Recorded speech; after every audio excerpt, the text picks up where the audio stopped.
Okay fine. તમારી answer key actually મેં તો શુક્રવારની આપી દીધી છે, એટલે મળી કેમ નથી ને હું ચેક કરતો હતો કે એટલું બધું કેમ થાય, મંગળવારે જે ટ્યુઝડે થઈ ગયો આન્સર કી હું કામ ન મળ્યું, એટલા માટે 2 મિનિટ વાર લાગી. ચલો હવે આપણે આગળ વધીએ. કાલે આપણે સોલેનોઇડમાં સ્ટોપ કર્યું હતું ને એવું સમજ્યા હતા કે સોલેનોઇડ હોય તો એની એક્સિસ આપણે આ રીતના લઈએ તો એક્સિસની નિયરમાં આ બધી જગ્યાએ આપણને યુનિફોર્મ મેગ્નેટિક ફિલ્ડ મળે છે, જેની ફોર્મ્યુલા આપણે μ0 સ્મોલ ni સમજ્યા હતા, જ્યાં સ્મોલ n એટલે capital N by L into I હતું. અને આઈડિયલ સોલેનોઇડ નો મિનિંગ જ આપણે એવું સમજ્યા હતા કે આની લેન્થ L હોય અને રેડિયસ R હોય તો L is very very greater than R હોય તો એને આઈડિયલ સોલેનોઇડ કહેવાય. આ ફોર્મ્યુલા આપણે એક વખત બાયોસાવર થી બી પ્રૂવ કરી હતી અને કાલે આપણે આને એમ્પિયર સર્કિટલ થી બી પ્રૂવ કરી. અચ્છા, મેં તમને કાલે એક યાદ કરો, મારે પહેલા એક ટેક્સ એક્સરસાઇઝ જ ડિસ્કસ કરવી છે અહીંયા. કાલે યાદ કરો આપણે જ્યારે સોલ્વ કર્યું ને ત્યારે મેં તમને એમ કીધું હતું કે અહીંયા માની લો આવી રીતનો આમ કરંટ આપણે લઈ લઈએ, આમ કરંટ કેરિંગ કોઇલ ની જેમ બિહેવ કરે એવું માનીએ આપણે.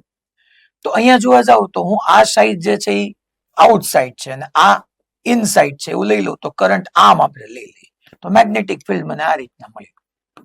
અચ્છા, મેગ્નેટિક ફિલ્ડ આ રીતના મળ્યું, મેં કીધું હતું કે જે એન્ડ પાસે છે ને ત્યાં magnetic field lines close loop બનાવે, એન્ડ પાસે છે ને ત્યાં magnetic field lines close loop બનાવે. આ બે ક્લોઝ લૂપ એટલા નજીક નજીક હતા અને અહીંયા તમે જોવા જાવ તો આમ બન્યું, અહીંયા આમ બન્યું, એકબીજાની ઇફેક્ટને નલિફાય કરી નાખતા હતા. આવું આપણે કાલે સમજ્યા હતા. યસ યા નો? શ્યોર? અમદાવાદ સેન્ટર, હા, કાલ અમદાવાદ સેન્ટરમાં એક બેન તો એબસન્ટ હતા, આજે બે દેખાવ છો. કયા એબસન્ટ હતા? અચ્છા, નવા આવ્યા છે. ઓકે, ઠીક. તમે જોવું મારે કેટલું ધ્યાન છે ખબર પડે જ ને, કયા ક્લાસમાં મોરબીમાં મને કેટલા માથા બેઠા જ નહીં ખબર છો. ટૂંકમાં આપણે ભગવાને આપણી આંખ બહુ સારી આપી છે, એટલે આવા સારા કર્મોની અંદર પાછા તમે તો કહેવાનો મિનિંગ એ થાય છે કે આ જે છે ને એ અહીંયા આ ટર્ન છે, આ ટર્ન છે, તો એકબીજાની ઇફેક્ટની નલિફાય કરી નાખે. એટલે હું આમ સેપરેટલી તમને સમજાવું ને, આમ બે ટર્ન લઈએ, માની લો કરંટ આમ હતો, અહીંયા કરંટ આમ, કરંટ આમ, તો મેગ્નેટિક ફિલ્ડ લાઇન્સ આમ આવે, તો વચ્ચે આપણને આવી રીતની મસ્ત યુનિફોર્મ મળતી હતી. અહીંયા આવી રીતના ક્લોઝ લૂપ બનાવે. એ આ ક્લોઝ લૂપ નો બનાવે, અરે બનાવે ને, પણ એનું લૂપ લાર્જ બને. આ બધા સ્મોલ સ્મોલ લૂપમાં હોય, અહીંથી આમ, આમ, આમ, અહીંથી આમ, અહીંથી આમ, અહીંથી આમ. તો જો ઇફેક્ટ નલિફાય થઈ ગઈ. પણ આ ઇફેક્ટ તો જ નલિફાય થાય જો સોલેનોઇડ ટાઇટલી વાઉન્ડ હોય, આટાઓ ખૂબ નજીક નજીક વીટોળ્યા હોય. Tightly wound solenoid no meaning એવો થશે, જો હું તમને સમજાવું કે tightly wound solenoid no meaning કેવો, કોઈ સિલિન્ડર હોય ને તો મારે આટાઓ ખૂબ પાસે વીટરવા. આ ટાઇટલી વાઉન્ડ માં ગણાય જ નહીં, આ તો છૂટું છૂટું ગણાય. પણ આવી રીતના વગર નાખો ને સાવ. અચ્છા, કોક ને એમ થાય તો સાહેબ આ બધા વાયર ઇલેક્ટ્રિકલી કોન્ટેક્ટમાં ન આવી જાય, નો આવે. અંદર કોપર હોય, બહાર તો રબર જે છે ઇન્સ્યુલેટર નું એક મીડિયમ હોય. આગળ રેડ કલર દેખાય છે તો ઇન્સ્યુલેટર છે, અવાહક છે. સાચો કોપર નો વાયર તો અંદર છે, તો આ કોન્ટેક્ટમાં આવ્યા તો ઇન્સ્યુલેટરી કોન્ટેક્ટમાં આવ્યા છે, અવાહક રીતે, વાહક રીતે નહીં. તો આ ટાઇટલી વાઉન્ડ સોલેનોઇડ કહેવાય. આટાઓ ખૂબ પાસે હોય. તો આપણા સિલેબસમાં જે છે ને એ ટાઇટલી વાઉન્ડ સોલેનોઇડ જ છે. એટલા માટે હું તમને ટેક્સ એક્સરસાઇઝ કરાવું છું, તમને આવડી ગઈ હશે, પણ એમાં તમે મિસકન્સેપ્શન ડેફિનેટલી તમારે થયું છે. માની લો હું આવી રીતની આ ટેક્સ એક્સરસાઇઝ લઉં, ચલો આ જ છે, ઇંગ્લિશ ગુજરાતી બે છે, એટલે ગુજરાતી વાળા ગુજરાતી વાંચશે, હું ઇંગ્લિશ વાંચીશ. જો ક્વેશ્ચન શું કે છે, અ મેગ્નેટિક ફિલ્ડ ઓફ 100 ગોસ. આ આઈડિયલી ટેસ્લા છે ને મેગ્નેટિક ફિલ્ડ નો લાર્જ યુનિટ છે. કેમ ભાઈ, કેપેસિટરમાં ફેરાડે છે તો આપણે સ્મોલ કરવા માટે માઇક્રો, નેનો, પાઇકો નો યુઝ કરીએ.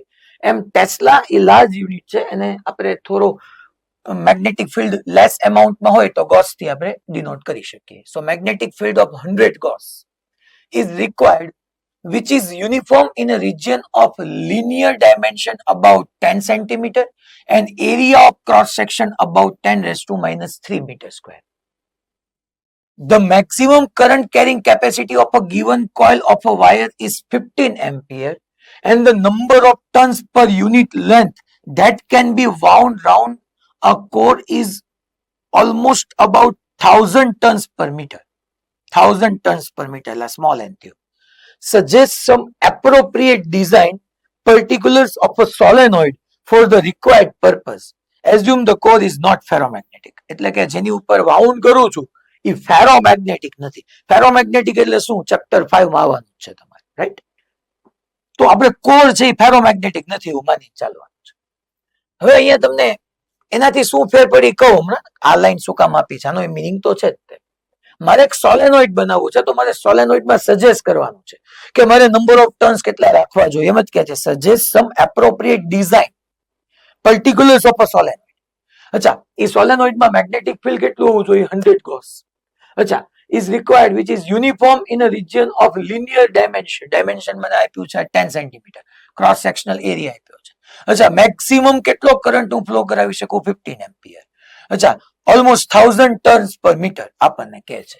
તો નો પ્રોબ્લેમ, આપણે મેગ્નેટિક ફિલ્ડ ની ફોર્મ્યુલા યાદ કરીએ તો B is equal to μ0 small n. મને એને કીધું છે કે સોલેનોઇડ માટે મારે જે મેગ્નેટિક ફિલ્ડ યુઝ કરવાનું છે એ 100 ગોસ નું છે. 1 ગોસ એટલે 10⁻⁴ ટેસ્લા, તો 100 ગોસ થઈ ગયું.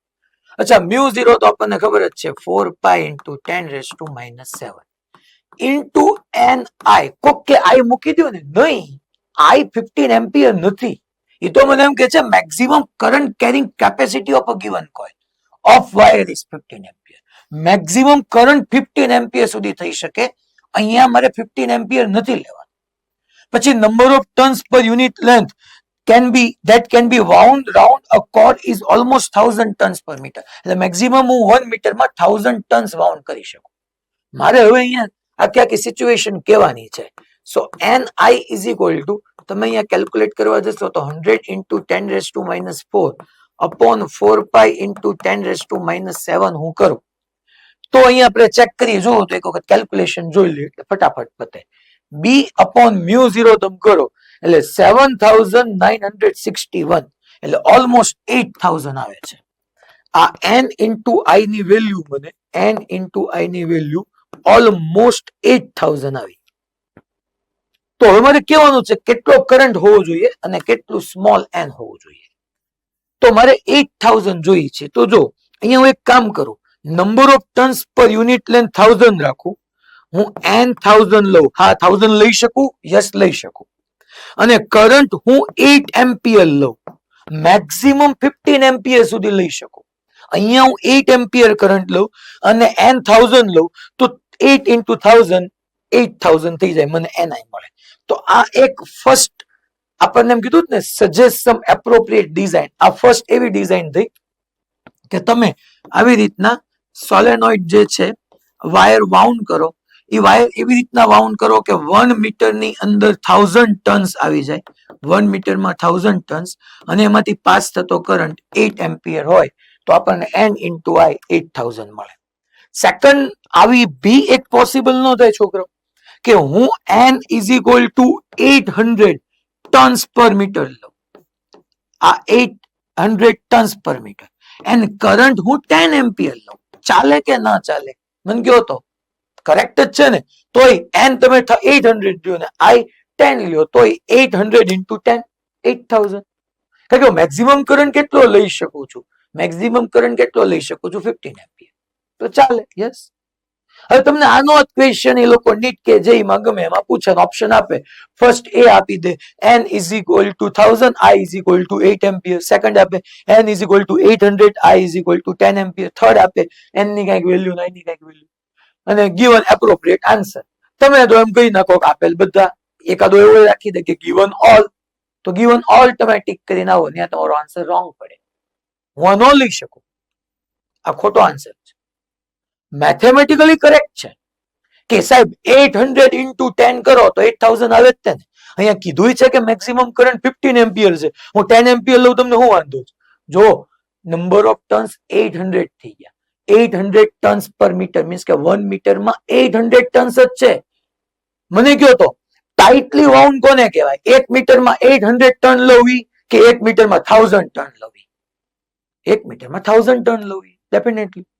તો solenoid B is equal to μ0 small ni, જે આપણે ફોર્મ્યુલા યુઝ કરીએ છીએ એમાં આપણે એવું માનીને ચાલીએ છીએ કે આઉટસાઇડ મેગ્નેટિક ફિલ્ડ 0 છે, અને 0 થવા માટે મારે ટાઇટલી વાઉન્ડ સોલેનોઇડ નો યુઝ કરવો પડે. ટાઇટલી વાઉન્ડ, તો ટાઇટલી વાઉન્ડ ન રહે, હું n ની વેલ્યુ 800 લઉં તો એ ટાઇટલી વાઉન્ડ ન રહે. ધેટ્સ વાય આની અંદર આપણા મોડ્યુલમાં બી આ આપ્યું છે કે ભાઈ 8 ampere and number of turns 1000, that is okay. But આવું જો આપણને આપ્યું હોય કે number of turns 800 end current 10 ampere, તો આ આન્સર રોંગ થઈ જાય. આમાં સોલેનોઇડ ટાઇટલી વાઉન્ડ નથી રહેતો. શાયદ મને ખ્યાલ છે ત્યાં સુધી એક વખત મોડ્યુલમાં આપ્યું હતું, હવે મે બી રિમૂવ કરી નાખ્યું હોય તો સારું છે. ટૂંકમાં આ એપ્રોપ્રિએટ થયું, નથી આપ્યું ને હવે 10 I10 અને 800 એવો કેસ નથી આપ્યો ને બીજો એક મોડ્યુલના સોલ્યુશનમાં, ચેક કરો તો મોડ્યુલ હોય તો. ટેક્સ એક્સરસાઇઝ છે, આપ્યું છે ને, આપ્યું છે. તો ઈ પોસિબલ ન બને, આ આન્સર ન આવે. મેથેમેટિકલી ઓકે, બટ ફિઝિક્સ થી પાછું વેલિડ બેસવું પડે ને, તો ટાઇટલી વાઉન્ડ સોલેનોઇડ નહીં રહે, એટલે તો આ પોસિબલ નથી. રાઈટ, ઈ ખોટું છે મોડ્યુલમાં, ત્યાં એરર છે, કરેક્શન કરજો. આ I is equal to 8 ampere and n is equal to 1000, that is correct. Okay fine. હવે ટોરોઇડ લઈએ છોકરાઓ, ટોરોઇડ. અચ્છા, ટોરોઇડ બનાવવાનું કેમ? કાંઈ નહીં, સોલેનોઇડ હતું ને આમ સોલેનોઇડ, ટોરોઇડ ને બનાવવાનું કેમ? પેલા તો આમ સોલેનોઇડ છે, આ સોલેનોઇડ ના બંને એન્ડ ને આપણે કનેક્ટ કરી દઈએ એટલે ટોરોઇડ બની જાય. બીજું એ ટોરોઇડ માં છે જ નહીં. ટોરોઇડ નો યુઝ શું, તો કે એ ભાઈ યુનિફોર્મ મેગ્નેટિક ફિલ્ડ ક્રિએટ કરશે. આપણે સોલેનોઇડ ના બંને એન્ડ ને કનેક્ટ કરી દઈએ તો એ ટોરોઇડ બની જાય. અચ્છા, મારી અહીંયા ડ્રો કરવું હોય તો કેમ ડ્રો કરું? ચલો, હું અહીંયા ટોરોઇડ ડ્રો કરું છું.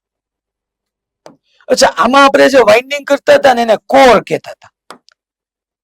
સોલેનોઇડ ની અંદર જે વાઇન્ડિંગ કરીએ ને એને કોર કહેવાય, અને ટોરોઇડ ની અંદર જેને વાઇન્ડિંગ કરીએ ને એને ટોર કહેવાય. વાઇન્ડિંગ એટલે જે આપણે આટાઓ વીટોળીએ.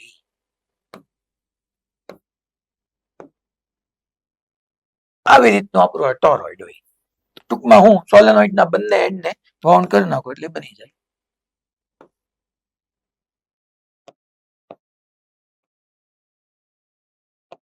અહીંયા જો આવી રીતનું આપણે વાઇન્ડિંગ કરીએ, વાયર ને આવી રીતનું આપણે વાઇન્ડિંગ કરી નાખ્યું.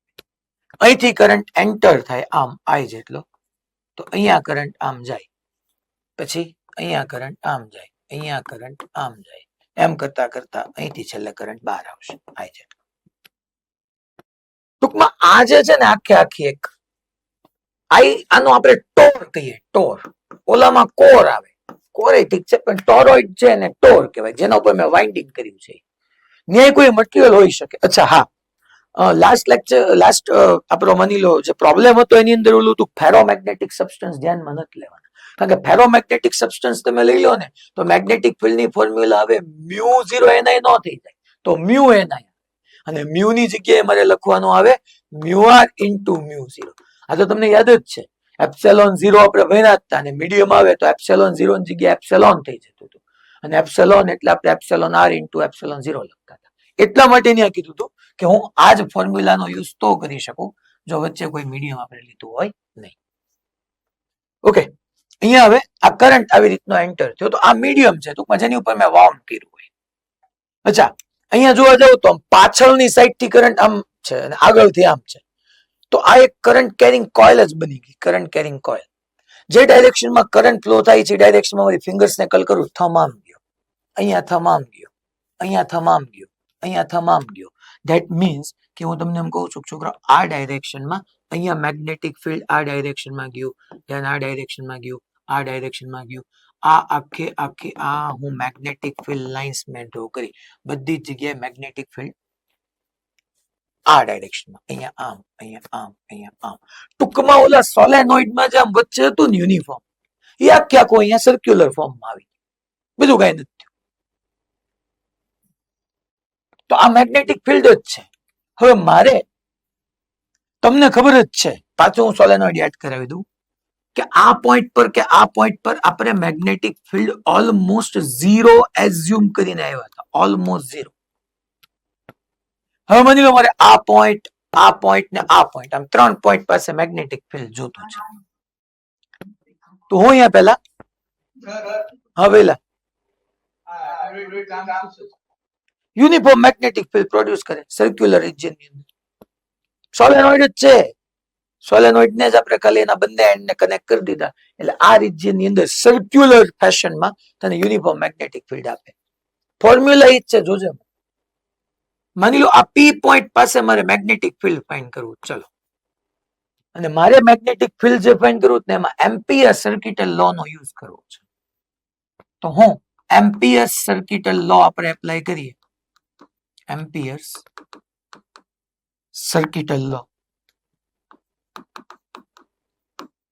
that is closed loop integration b vector dot dl vector is equal to mu 0 times sigma I.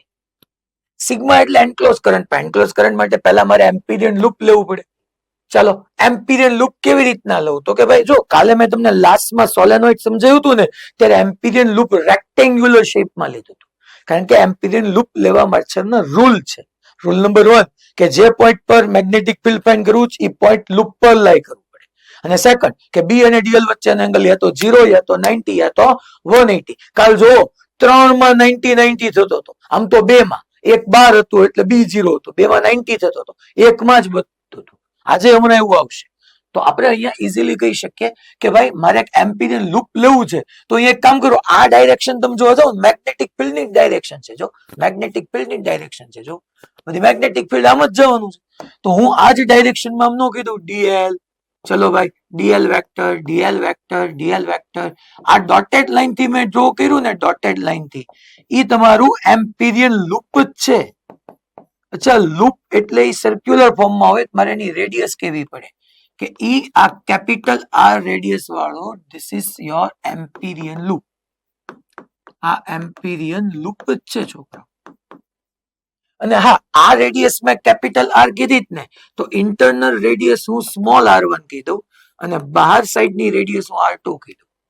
કારણ કે મેં અહીંયા જે ટોર ઉપર વાઇન્ડિંગ કર્યું છે ટોર સર્ક્યુલર છે, તો એ સર્ક્યુલર ટોર ની ઇન્ટરનલ રેડિયસ r1 અને આઉટસાઇડ ની રેડિયસ r2 છે. આ r1 છે, બહાર r2 છે.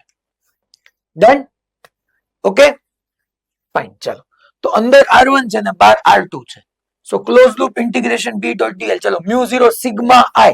હવે એક કામ કરીએ, આ dl dl આ રહ્યું, આ dl વેક્ટર અગેન આ dl વેક્ટર. ચાલો કરંટ આમ, મેગ્નેટિક ફિલ્ડ આમ, કરંટ આમ, મેગ્નેટિક ફિલ્ડ આમ, તો b આમ જ જવાનું છે છોકરા. અહીંયા b આપણે ચેક કરવા જઈએ તો b આમ જ છે. તો b અને dl વચ્ચેનો એંગલ કેટલાનો થઈ ગયો? 0.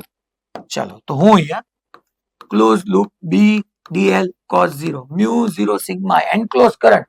ચલો એક ટર્ન માંથી i કરંટ પાસ થાય છે. ટોટલ નંબર ઓફ ટર્ન્સ કેટલા હોય? Capital n. એક ટર્ન માંથી i, સેકન્ડ માંથી i, થર્ડ માંથી i, ફોર્થ માંથી i, ફિફ્થ માંથી i, સિક્સ્થ માંથી i, સેવન્થ માંથી i, એવા કેટલા જેટલા ટર્ન હોય તો ટોટલ એન્ક્લોઝ કરંટ થશે ni. n ટર્ન છે તો ટોટલ આની અંદર કરંટ જોવા જાવ તો ni. અચ્છા અહીંથી કરંટ જો ઇનવર્ડ જ જાય. જો છોકરાઓ આની અંદર તમે હજી થોડી ડેપ્થ આપો ને તો એમ્પિયર સર્કિટલ ની લો ની અંદર કરંટ જે છે ને અહીંથી ઇનવર્ડ જ છે. જો અહીંથી જો ઇનવર્ડ જ છે, અહીંથી જો ઇનવર્ડ જ છે. બહાર લો ને આ એમ્પિયર સર્કિટલ લો તો જેટલો કરંટ ઇનવર્ડ છે એટલો જ આઉટવર્ડ છે, 0 થઈ જાય. અચ્છા બી સેન્ટર થી આ જેટલા ડિસ્ટન્સ બધા પોઈન્ટ પાસે બી યુનિફોર્મ હશે. તો close loop integration dl mu 0 capital n i. અચ્છા dl dl કરીએ, ચલો dl dl dl dl dl dl dl તો આપણે કહી દઈએ 2 pi capital r is equal to mu 0 capital n i. અહીંથી b ને સબ્જેક્ટ કરો તો mu 0 capital n upon 2 pi r into i અને આને આપણે કહી દેવાય mu 0 small n i. where is equation આવ્યું છોકરાઓ, where small n is equal to capital N upon 2 pi r. ઓલામાં આવ્યું હતું number of turns per unit length, આમાં આવ્યું number of turns per unit circumference. એકમ પરિઘ દીઠ આંટાની સંખ્યા. કારણ કે ઈ જ છે ને છોકરાઓ, સોલેનોઇડ ને મેં સર્ક્યુલર ફોર્મમાં વાળી દીધું તો લેન્થ 2πr માં કન્વર્ટ ન થઈ ગઈ. બીજું કઈ છે જ નહીં. આ મ્યુ 0 સ્મોલ એન જ છે. ખાલી સ્મોલ એન ની જગ્યાએ મેં કેપિટલ એન અપન 2πr સોલેનોઇડ ના બંને એન્ડને કનેક્ટ કરી દીધું. વાત થઈ ગઈ પૂરી. ડન. હવે આ બોર્ડ પોઈન્ટ ઓફ વ્યૂ થી તમારા સિલેબસમાં નથી, આની ખાલી ફોર્મ્યુલા આપણા માટે કામની છે. અચ્છા, અહીંયા એક વસ્તુ જી નોટ કરી નાખજો કે કેપિટલ આર તમને ઘણી વખત સીધું નહીં આપ્યું હોય, કેપિટલ આર ની જગ્યાએ તમારે આવું કરવું પડશે, R1 + R2/2 એવરેજ રેડિયસ લેવી પડશે.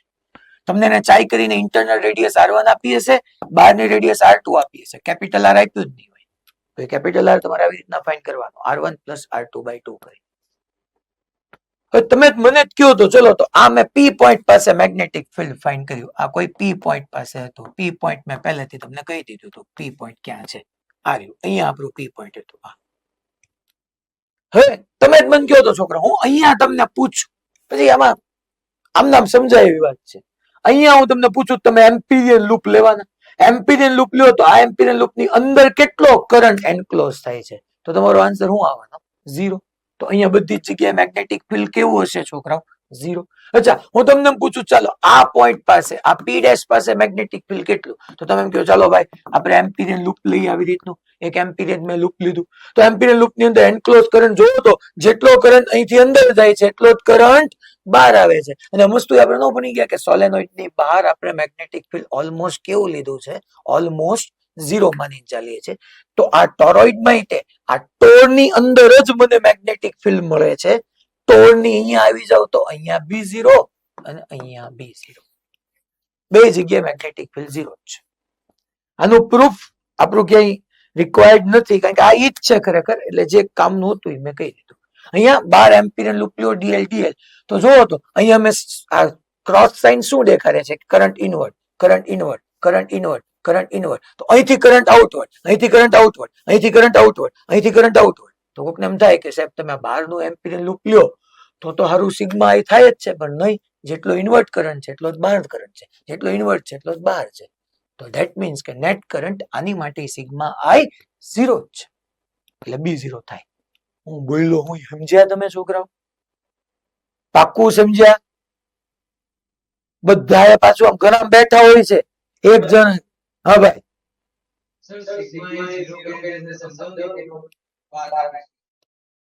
આ અહીંથી બેટા આ ક્રોસ શું શો કરે છે? મને આન્સર આપ ચલતું જ તે.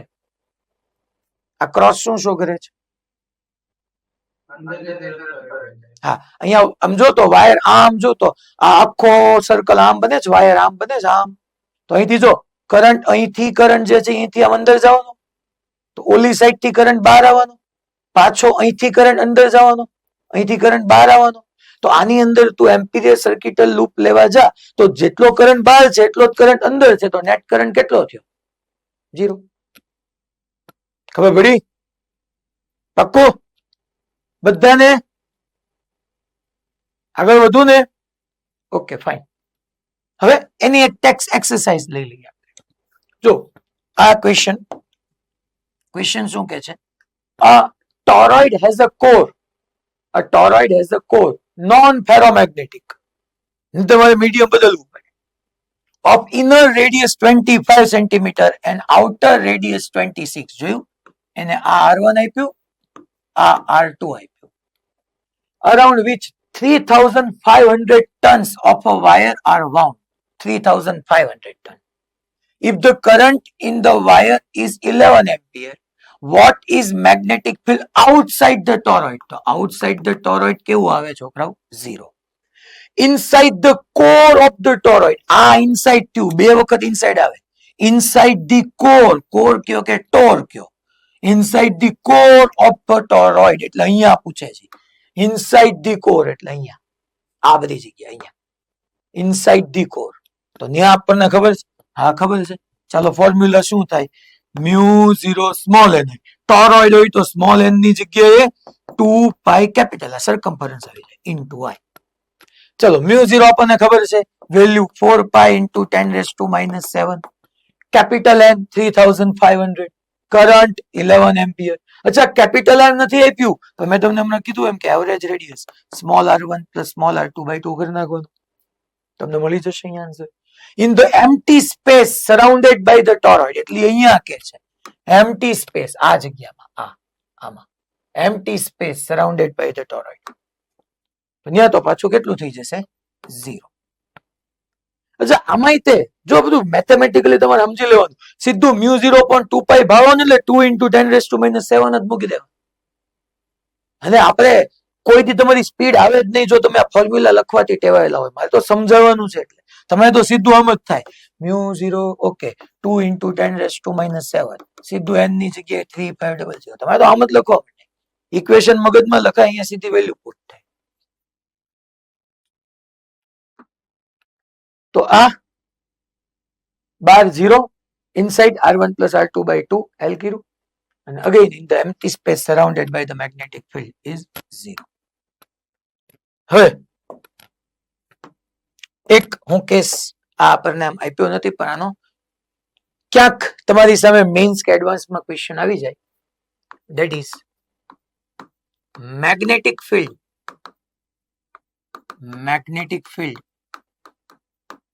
due to infinitely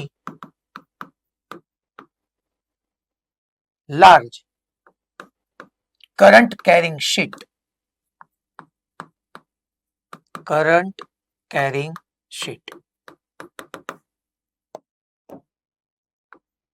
Magnetic field due to infinitely large current carrying sheet.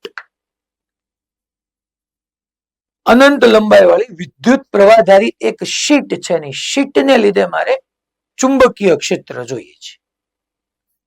ચાલો હું આવી રીતના તમારી સામે આવી એક ઇન્ફાઇનાઇટલી લાર્જ શીટ લઉં છું.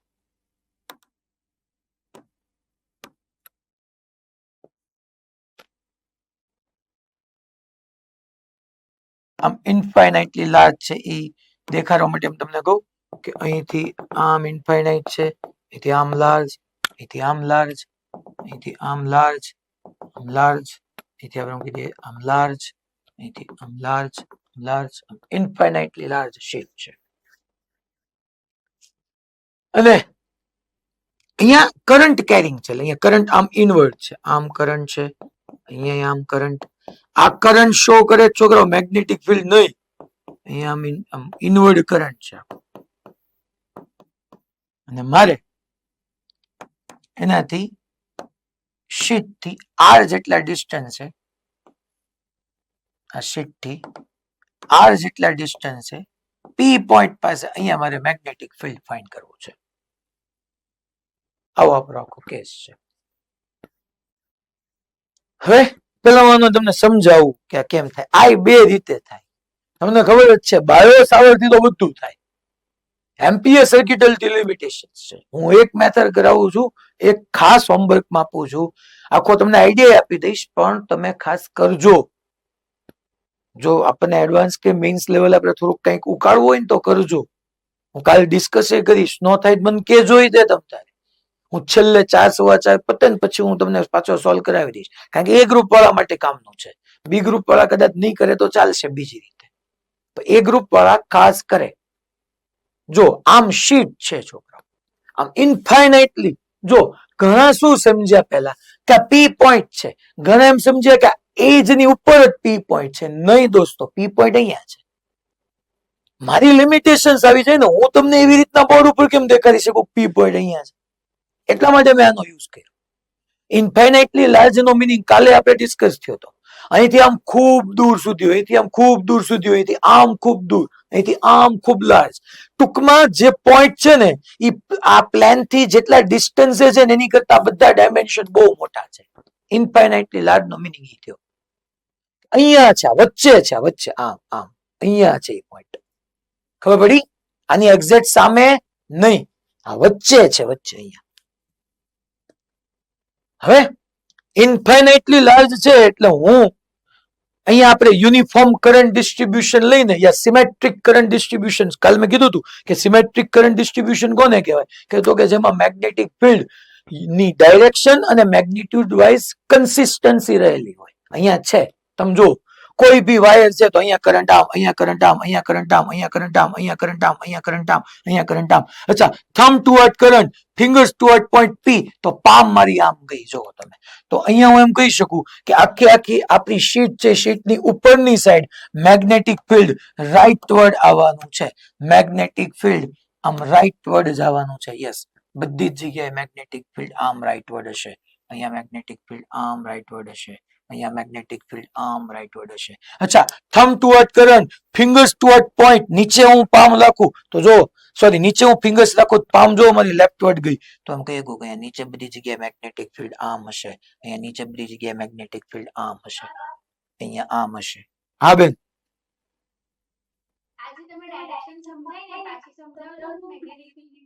ઓકે. જો બેન આમ આપણી છે શીટ, કરંટ અહીંથી આમ જાય, અહીંથી આમ, અહીંથી આમ, અહીંથી આમ, અહીંથી આમ, અહીંથી આમ. મારું પી પોઈન્ટ અહીંયા છે. તમે સમજો બેન કે આ શીટ ની અંદર ઘણા બધા એવા વાયર છે. એક ઇન્ફાઇનાઇટલી લોંગ વાયર, આ કરંટ કેરિંગ એક wire, second wire, third wire, fourth wire, fifth wire, sixth wire, seventh wire, ઘણા બધા વાયર છે. તો વાયર માટે આપણે નહોતા બની ગયા. Thumb toward current, fingers toward point P, palm મારી રાઈટ વર્ડ ગઈ. ડન. નીચે જો, નીચે ચેક કરો. ચાલો, thumb toward current, fingers toward point, palm મારી લેફ્ટ વર્ડ ગઈ. બોલો ઓકે બધાને ભાઈ? વિઝ્યુઅલાઇઝ થઈ ગયું?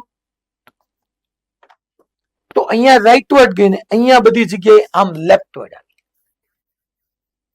સાચી અને મસ્ત અને સમજાય એવી મેથડ તો બાયો સાવર જ છે, મારી ફેવરિટ છે. પણ હું અત્યારે બી ગ્રુપ વાળાને ધ્યાનમાં રાખીને એમ્પીયર સર્કિટ લો ભણાવું છું. એટલે જ એ ગ્રુપ વાળાને હોમવર્કમાં આપું છું, બાકી કાલ આપણે ડિસ્કસ કરશું. લે તારું ડુવા એવી એનું જેવું. હવે એમ્પીયર સર્કિટલ માટે મારે શું કરવું પડશે? એમ્પિરિયલ લૂપ. હવે અહીંયા હું એમ્પિરિયલ લૂપ કઈ આમ સર્ક્યુલર નહીં લઉં. મારું એમ્પિરિયલ લૂપ મારે વિચારીને લેવું પડશે. અહીંયા હું જો હવે તમને સમજાવવું માંડવું પડે કે સાહેબ આ તો કાલ જેવો કેસ થઈ ગયો. અહીંયા તમે એક કામ કરો, બિંદાસ એમ્પિરિયલ લૂપ છે રેક્ટેંગ્યુલર શેપ નું લ્યો. ચાલો હું આવી રીતના રેક્ટેંગ્યુલર શેપ નું એમ્પિરિયલ લૂપ લઉં છું. જો રેક્ટેંગ્યુલર શેપ જેનું નામ આપણે આપી દઈએ. આનું નામ હું કહી દઉં, આનું નામ હું કહી દઉં એ બી. હા બેટા, કલર નથી દેખાતો? ઓકે હાલો, એ બી સી ડી આવી રીતનું આ એક આખું આપણું એમ્પિરિયલ લૂપ છે. આવું એબીસીડી. હે સાહેબ આવું તમને લેવાની કેમ ખબર પડી? મેં પહેલા કીધું એમ કે તું અહીંયા તો સર્ક્યુલર લેતો તો સર્કલ ડ્રો કરતો બધા પોઈન્ટ પાસે તેને બી અને ડીએલ વચ્ચેનો એંગલ 0, 90, 180 સિવાયના જ મળશે. અહીંયા તમે જો, ચાલો હું એક કામ કરું ભાઈ, આ ઇનવર્ડ કરંટ ને મારે પોઝિટિવ કરવો છે તો હું અહીંયા ડીએલ ડીએલ આમ ન કરી નાખું. DL vector again, DL vector again, અહીંયા આમ DL DL DL DL DL DL DL DL DL. DL ની ડાયરેક્શનમાં ફિંગર્સ ને કલ કરું, થંબ અંદર ગયો, અંદરના કરંટ બધા પોઝિટિવ. અચ્છા, આની કઈક મારે લેન્થ કેવી પડે. કાલે હું લેન્થ કહેતો હતો, લેટ્સ એઝ્યુમ કે એક્સ લેન્થ નું મેં લીધું. તમે એક વખત વિચાર તો કરો, આવી રીતનો આમ સર્ક્યુલર એમ્પિરિયલ લૂપ લ્યો તો ખરી. હાલો અહીંયા લઈ, ત્યાં ખોટું મેં ડ્રો કર્યું. હાલો મને હું આમ સર્ક્યુલર ડ્રો કરું, તમે નો ડ્રો કરતા હો. જો તો આ જગ્યાએ મેગ્નેટિક ફિલ્ડ આમ છે, ડીએલ આમ છે, બે વચ્ચેનો એંગલ ક્યાં 0 થયો, ક્યાં 90 થયો, ક્યાં 180 થયો. એ થવો જ પડે. કોકે તો તમને શું વાંધો નો થયો? તો નો થયું તરડું હા લેન્ધી થઈ ગયું, એની કરતા બાયો સાવર સારું. તો પછી આપણે મેથેમેટિકલી ઈઝી કરવું છે એટલે તો એમ્પિયર સર્કિટ લો ભણીએ છીએ. એટલે અહીંયા આપણે આવી રીતનું રેક્ટેંગ્યુલર શેપ નું જ મારે લૂપ લેવું પડે. ચાલો તો હવે એપ્લાય કરી દઈએ છોકરા. હવે તો સિમ્પલ હું લખી જ નાખું. તમને ખબર જ છે બી ડોટ ડીએલ તો આખે આખા ઉપર B vector dot V dl vector is equal to mu 0 times sigma આઈ.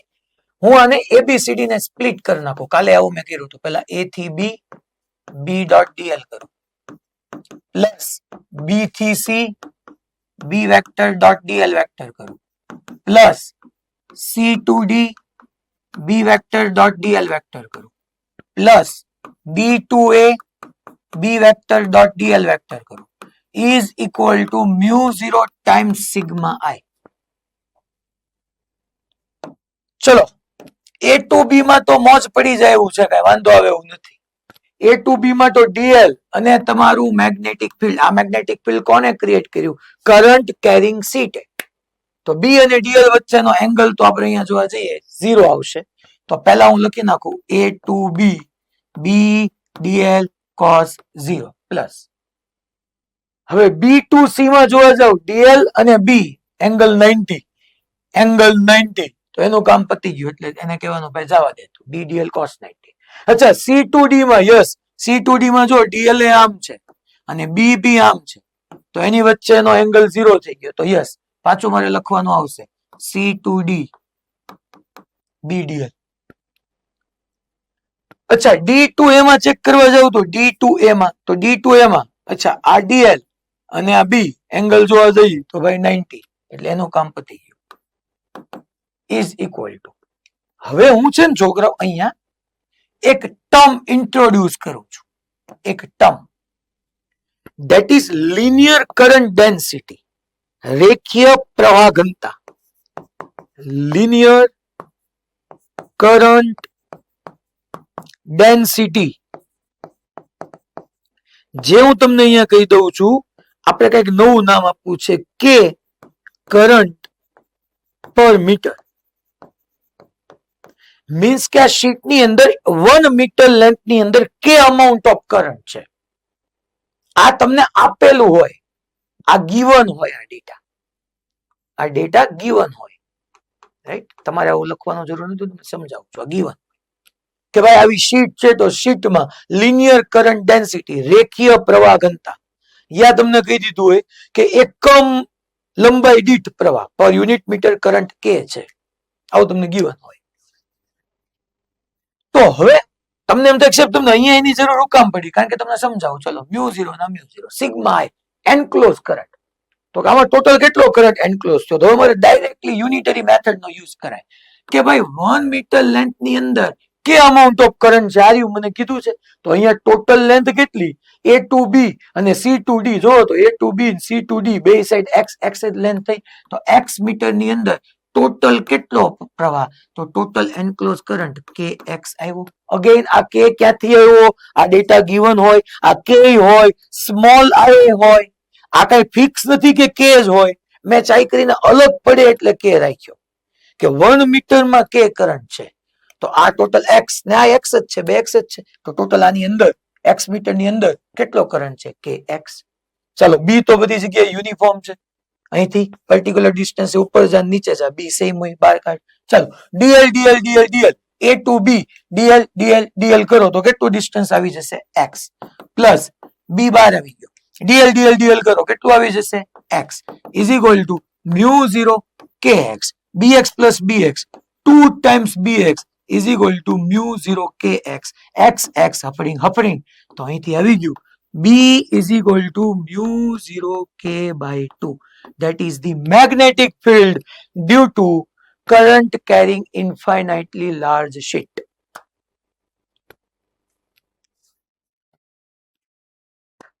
બોલો કેમ વ્યૂ?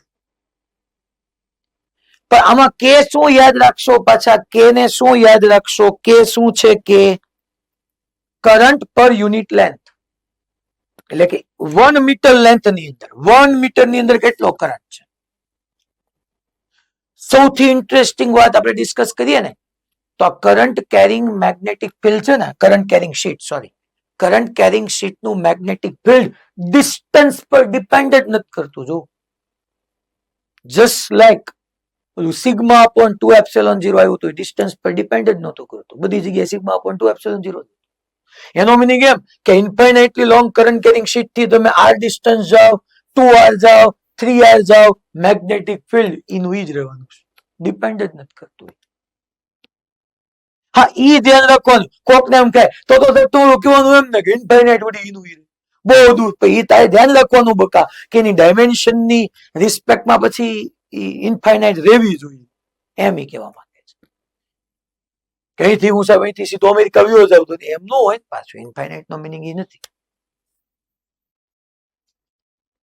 તો આ ડિસ્ટન્સ થી ઇન્ડિપેન્ડન્ટ છે. અચ્છા, હવે ખાસ એ ગ્રુપ વાળા, એ ગ્રુપ વાળા શું કરશે, આ પોઈન્ટ પાસે મારે ફાઇન્ડ કરવું છે. સમજાય ને તમને? આ વચ્ચે વાળું, અહીંયા નહીં, અહીંયા.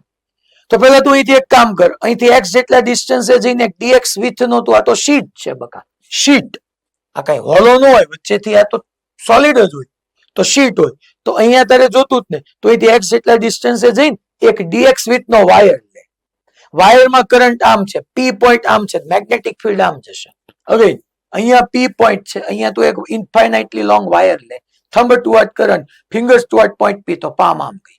એવો જ અહીંથી x ડિસ્ટન્સે જઈને પાછો તું આવો એક એલિમેન્ટ લે, ટૂંકમાં ઇન્ફાઇનાઇટલી લોંગ વાયરનો dx લે. અને ઇન્ફાઇનાઇટલી લોંગ કરંટ કેરિંગ વાયરને કારણે મેગ્નેટિક ફિલ્ડની ફોર્મ્યુલા μ0I/2πr. ન્યા પાછો યુઝ કર કે 1 મીટરમાં k કરંટ, તો આ dx ની અંદર કેટલો કરંટ, તો કે k dx, એટલે I ની જગ્યાએ k dx મૂક. આ ડિસ્ટન્સ મૂક એટલે એના કમ્પોનન્ટ આવશે. સીધું db નું ન થાય, આને કારણે db આમ જશે, આને કારણે db આમ જશે, અને પછી ઇન્ટિગ્રેશન કરવા. હવે એટલું હોમવર્કમાં આપું છું, કાલે આપણે તમે કરજો, જેટલાએ કર્યું હોય, જેટલાને સમજવું હોય, એ 4:15 હું લેક્ચર પૂરો કરીને પછી લાઈવ રહે, રાઈટ? પછી કરાવીશ, એટલે બી ગ્રુપ વાળાનો એમાં ખોટો ટાઈમ ન બગડે. આ જ રિઝલ્ટ આવવું જોઈએ, એમાં કાંઈ ફેર ન પડે. મેં સમજાવી દીધું કે પ્લેટની બે બાજુ જઈને તમારે dx વિથના infinitely long current carrying wire લઈ લેવા, અને એને કારણે μ0I/2πr. r શું લેવું એ તમને ખબર જ છે, અને I ની જગ્યાએ k dx કેમ લેવાનો એ મેં તમને સમજાવ્યું. ટ્રાય કરજો, બાકી હું કરાવીશ. બી ગ્રુપ વાળાને કરવાની જ જરૂર નથી, એ બેની કરતા બેટર છે 2 વાર ફોર્મ્યુલા વાંચે.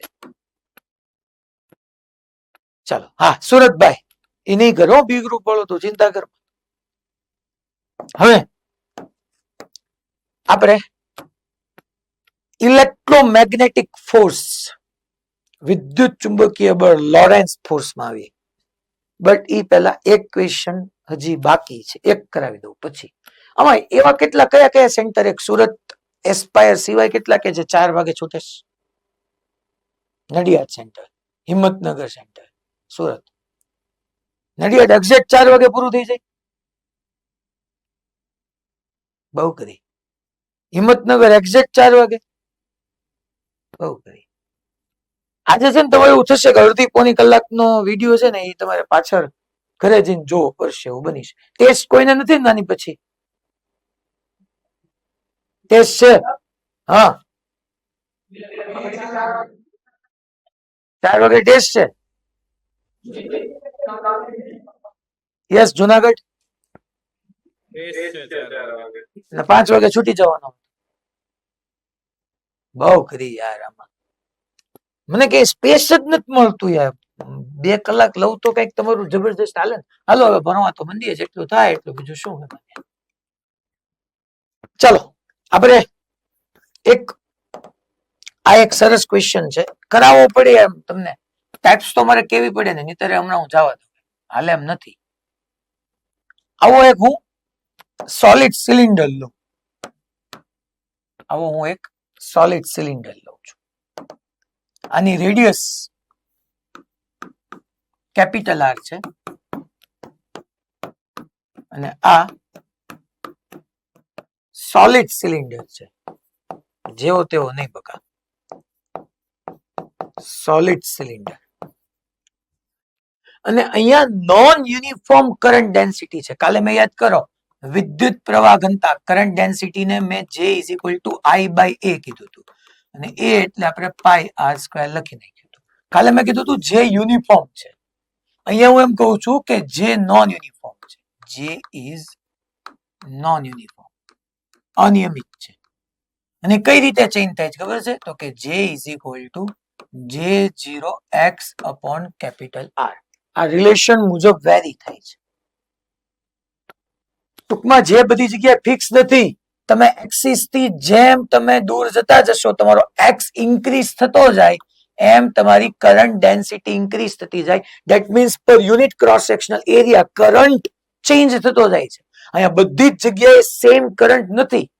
પહેલા તો સોલિડ છે, સોલિડ હોય એટલે કરંટ અહીંથી આમ હોય, બધે જ કરંટ હોય, અહીંયા હોય, અહીંયા કરંટ હોય, અહીંયા કરંટ હોય, અહીંયા કરંટ હોય, આ બધી જગ્યાએ કરંટ હોય, આ બધી જગ્યાએ કરંટ હોય, ટૂંકમાં એવરીવેર. પણ કરંટ બધી જગ્યાએ સેમ નથી. અને ક્વેશ્ચન અહીં હું લખી નાખું હવે. ફાઇન મેગ્નેટિક ફિલ્ડ યા magnetic field intensity, magnetic induction ગમે. Fine magnetic field, find magnetic field at inside and outside of solid cylinder. ટૂંકમાં કાલે આપણે જે થિયરી ભણ્યા હતા એ જ છે છોકરાઓ, પણ કાલેમાં આપણું જે યુનિફોર્મ હતું આજે મેં એમ કરી નાખ્યું જે નોન યુનિફોર્મ છે.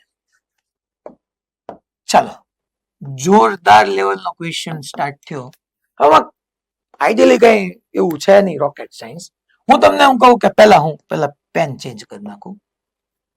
પહેલો આપણો જે કેસ છે small R is less than capital R માટે છે. ચાલો ટોટલ રેડિયસ કેપિટલ આર છે તો સ્મોલ આર જેટલા ડિસ્ટન્સ અંદર ક્યાંક વાત કરું છું. હું અહીંયા આવી રીતનો પી પોઈન્ટ લઉં, જે પી પોઈન્ટ એક્સિસ થી સ્મોલ આર જેટલા ડિસ્ટન્સે છે. હવે અહીંયા આપણે અને કાલની જેમ પેલા હું પાછો વેરી લોંગ ટોલે જ લઉં છું. તો અહીંથી એક્સિસ થી સ્મોલ આર જેટલા ડિસ્ટન્સે ગયો અને મારે પી પોઈન્ટ પાસે જોતું છે. એટલે હું અહીંયા વેરી લોંગ છે સોલિડ સિલિન્ડર, ખાલી કરંટ ડેન્સિટી નોન યુનિફોર્મ છે તો એમ્પિયર સર્કિટલ લો એપ્લાય કરીએ. પી પોઈન્ટ પાસે મારે ફાઇન્ડ કરવું હોય તો એમ્પિયર સર્કિટલ લો. ચાલો તો પહેલા મારે એમ્પિરિયન લૂપ લઈ લો. હું એમ્પિરિયન લૂપ લઈ લઉં. અમે એક એમ્પિરિયન લૂપ લીધો સ્મોલ આર રેડિયસ નો. અચ્છા અપવર્ડ કરંટ ને પોઝિટિવ કેવો છે એટલે ડીએલ આમ લીધો, DL DL DL DL DL DL. મેં ડીએલ જોવો છોકરાઓ એન્ટી ક્લોકવાઇઝ લીધો. કોક ને પહેલા તો હજી ઘણા ને આમ જ થાય છે કે સાહેબ આમ ડીએલ ડીએલ. અરે બકા મેં આમ ડીએલ લીધું, હોરિઝોન્ટલ પ્લેનમાં લીધું. અને હોરિઝોન્ટલ પ્લેનમાં ટુ ડીએલ ડીએલ ની ડાયરેક્શનમાં ફિંગર્સ ને કલ કર તો થમ ઉપર ગયો તો એ ડાયરેક્શનના કરંટ ને આપણે પોઝિટિવ લઈ શકીએ. હવે ચલો તો આપણે ડાયરેક્ટલી રૂલ એપ્લાય કરી દઈએ. That is close loop integration B dot DL is equal to mu 0 times sigma I. Sigma I એટલે આ એમ્પિરિયન લૂપે જેટલો કરંટ એન્ક્લોઝ કર્યો ની કરંટ આવી જાય. આ આપણું એમ્પિરિયન લૂપ છે. આ લૂપ કેટલો કરંટ એની અંદર છે ને એ આપણે મેઇન ચેક કરવું પડે. ચલો નો પ્રોબ્લેમ, જોઈ લઈએ કેટલો કરંટ એની અંદર છે. Close loop integration B dot DL. હવે મ્યુ 0 સિગ્મા એન્ક્લોઝ કરંટ મારે છે તો દખો ઈ છે કે અહીંથી બધી જગ્યાએ કરંટ જુદો જુદો છે. મેં કીધું તમને કેમ ખબર પડી? અરે જે નોન યુનિફોર્મ છે જો ને. તો હવે મારી પ્રોસેસ શું હોવી જોઈએ? હવે મારી પ્રોસેસ ખાસ શાંતિથી સમજો. પેલા કે મારે અહીંયા ટોટલ એન્ક્લોઝ કરંટ કેટલો છે ને જોઈ છે. ટોટલ એન્ક્લોઝ કરંટ હું એક કામ કરું પહેલા અહીંયા જ તે હું એક્સિસ થી એક્સ જેટલા ડિસ્ટન્સે જાઉં અને એક ડીએક્સ વિથ ની સ્ટ્રીપ લઉં. રિંગ કહી દો, સ્ટ્રીપ કહી દો. આવી મેં સ્ટ્રીપ લીધી. એ સ્ટ્રીપ માંથી કેટલો કરંટ પાસ થાય ને એ ફાઇન્ડ કરી નાખો. અને તમે જોવા જાવ એક્સિસ થી શરૂ કરીને સ્મોલ આર ડિસ્ટન્સ સુધી એવી જેટલી સ્ટ્રીપ હોય, ધારો કે એક્સિસ હતી બરાબર, અહીંયા ધ્યાન આપજો. એક્સિસ થી હું એક્સ ડિસ્ટન્સ જઈને મેં એક ડીએક્સ વિથ ની સ્ટ્રીપ લીધી. એક્સ ડિસ્ટન્સ જઈને મેં એક ડીએક્સ વિથ ની સ્ટ્રીપ લીધી. એ સ્ટ્રીપમાં ટોટલ કેટલો કરંટ છે, એ સ્ટ્રીપમાં ટોટલ કેટલો કરંટ છે એ ડીઆઈ છે. Let's assume. તો અહીંથી શરૂ કરીને આવી કેટલી બધી સ્ટ્રીપ હોય. કોક કે વચ્ચેથી તો પોલું નહીં હોય, હોલો નહીં. અરે ભાઈ સોલિડ છે તો એક સ્ટ્રીપ, બીજી સ્ટ્રીપ, ત્રીજી, ચોથી, ફિફ્થ, 6, 7 એમ કરતા કરતા પી સુધી પહોંચી જાવ તો મને ટોટલ કરંટ ન મળી જાય. તો પહેલા મારે આ current passing through the strip લઈએ, રિંગ લઈએ. સો પહેલા હું લખું છું કરંટ પાસિંગ થ્રુ સ્ટ્રીપ યા સર્ક્યુલર સ્ટ્રીપ કયો, રિંગ કયો, જે કયો એને હું ડીઆઈ જ કહી દઉં છોકરો. આઈ કહો જ નહીં. એમ નહીં સાહેબ તો તમે ડીઆઈ કેમ ફાઇન્ડ કરશો? અરે મારી પાસે છે ને યાર, આપણે થોડા કઈ અત્યાર સુધી ભણ્યા જ નથી. જે is equal to I by N જ ભણ્યા યાર. આ તો ક્યારે એપ્લાય થાય? તો કે આ ત્યારે એપ્લાય થાય કે જ્યારે તમારી કરંટ ડેન્સિટી યુનિફોર્મ હોય. અહીંયા સાહેબ નોન યુનિફોર્મ છે. અરે દોસ્ત એક્સ જેટલા ડિસ્ટન્સે મેં ડીએક્સ વિથ લીધી ને, હું એમ જ કહું છું કે આટલા રિજિયનમાં મારી કરંટ ડેન્સિટી યુનિફોર્મ જ છે. એમ કેમ માની ગયો? અરે એલિમેન્ટ છે યાર, સ્ટ્રીપ છે, એલિમેન્ટલ સ્ટ્રીપ છે. આપણે લખી નાખીએ એલિમેન્ટલ સ્ટ્રીપ. એલિમેન્ટલ સ્ટ્રીપ સાવ નાની એવી સ્ટ્રીપ છે કે આ ટૂંકમાં ઈ રિજિયન સુધી નથી એટલો બધો ચેન્જ થઈ જતો યાર. હાલો તમને થોડીક મોટી દેખાય, બધાને વ્યવસ્થિત શો થાય એટલે માટે ઈ રિજિયન પૂરતું તો આપણું જે યુનિફોર્મ જ છે. તો જે is equal to I by A, તો હું ઈ કરંટ ને ડીઆઈ કીધું, સ્મોલ કરંટ ડીઆઈ. જે ની વેલ્યુ મૂકી દઉં, ઈ પોઈન્ટ પાસે જે એક્સ ડિસ્ટન્સે જાઉં છું, તો જે કેટલો છે, J0x અપોન શું છે, કેપિટલ આર. યસ. અને એનો એરિયા, તો કે ભાઈ સ્ટ્રીપ નો એરિયા, એની લેન્થ ઇન્ટુ વિડ્થ, એની લેન્થ થશે 2πx અને વિડ્થ થશે dx. સો 2πx dx. આ ડીઆઈ મળ્યું. તમને ખબર પડી? એક્સિસ થી ટૂંકમાં મેં સ્ટ્રીપ લીધી, એમાંથી કેટલો કરંટ પાસ થયો એ ડીઆઈ મળ્યો. હવે આવી સ્ટ્રીપ ક્યાંથી ક્યાં શરૂ કરી છે? તો કે ટોટલ મારે આ એન્ક્લોઝ કરંટ જોતો હોય આ, તો 0 થી કેપિટલ આર સુધી ઇન્ટિગ્રેશન કરી નાખું તો મને આ એમ્પિરિયલ લૂપ ની અંદરનો એન્ક્લોઝ કરંટ મળી જાય. બોલો એટલું ખબર પડી કે ન પડી? પાક્કું? અમરેલી મારે અમુક માથું પકડીને બેસો, ખબર પડે ને તમને હું શું સમજાવું છું? ઈડર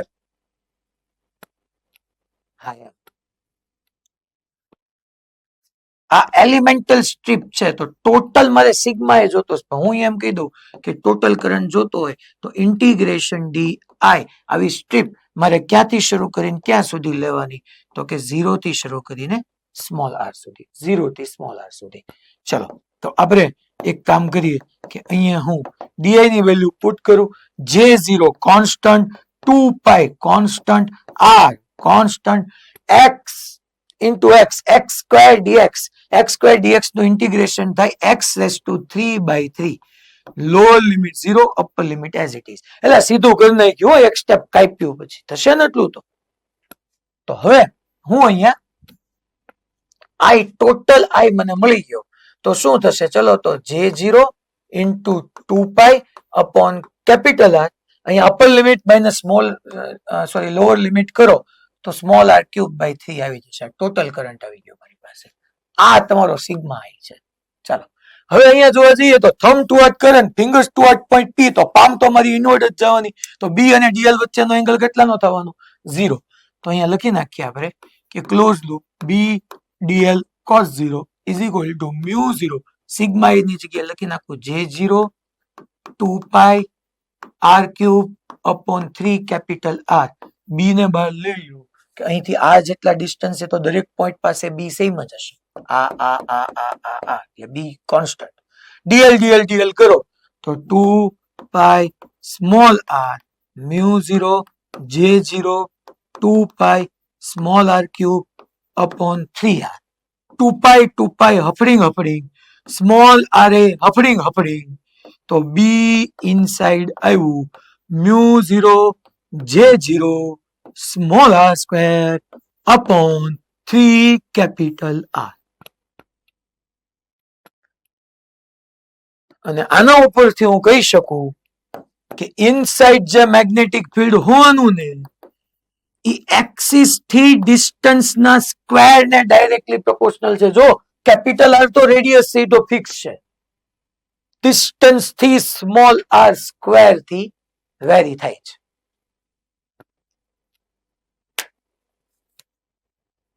ભાઈ ભક્તજનો, ખબર પડી મેં હું કીધું? પ્રોબ્લેમ જબરજસ્ત લેવલ નો હતો. હવે હું છે ને એક કામ કરું, મને તમે એમ તો આજ પાડશો, મારે એમ ટેલી તો કરવું જ પડશે કે કેટલાને ખબર પડી આની.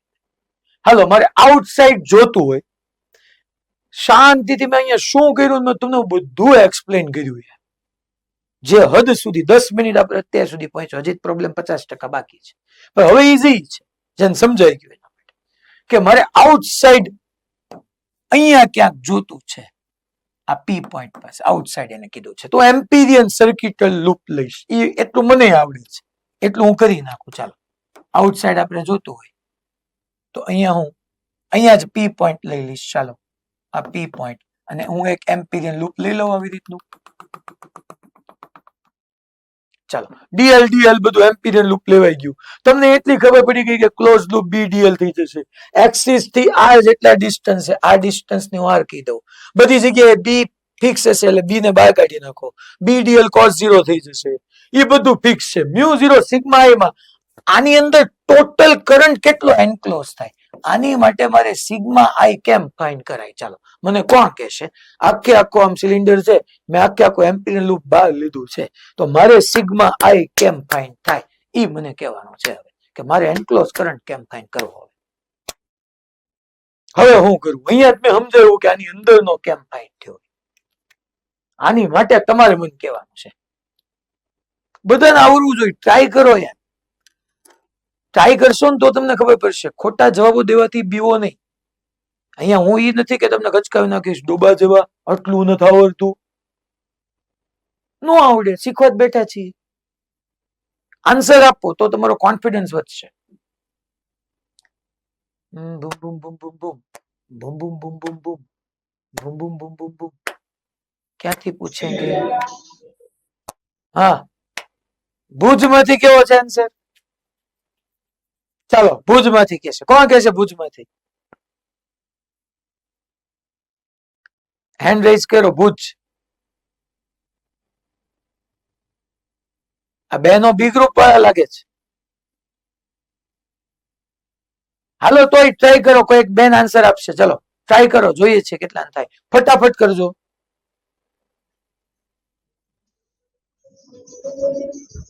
હા બેન.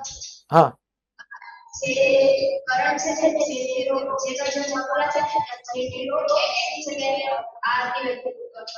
Okay okay. પછી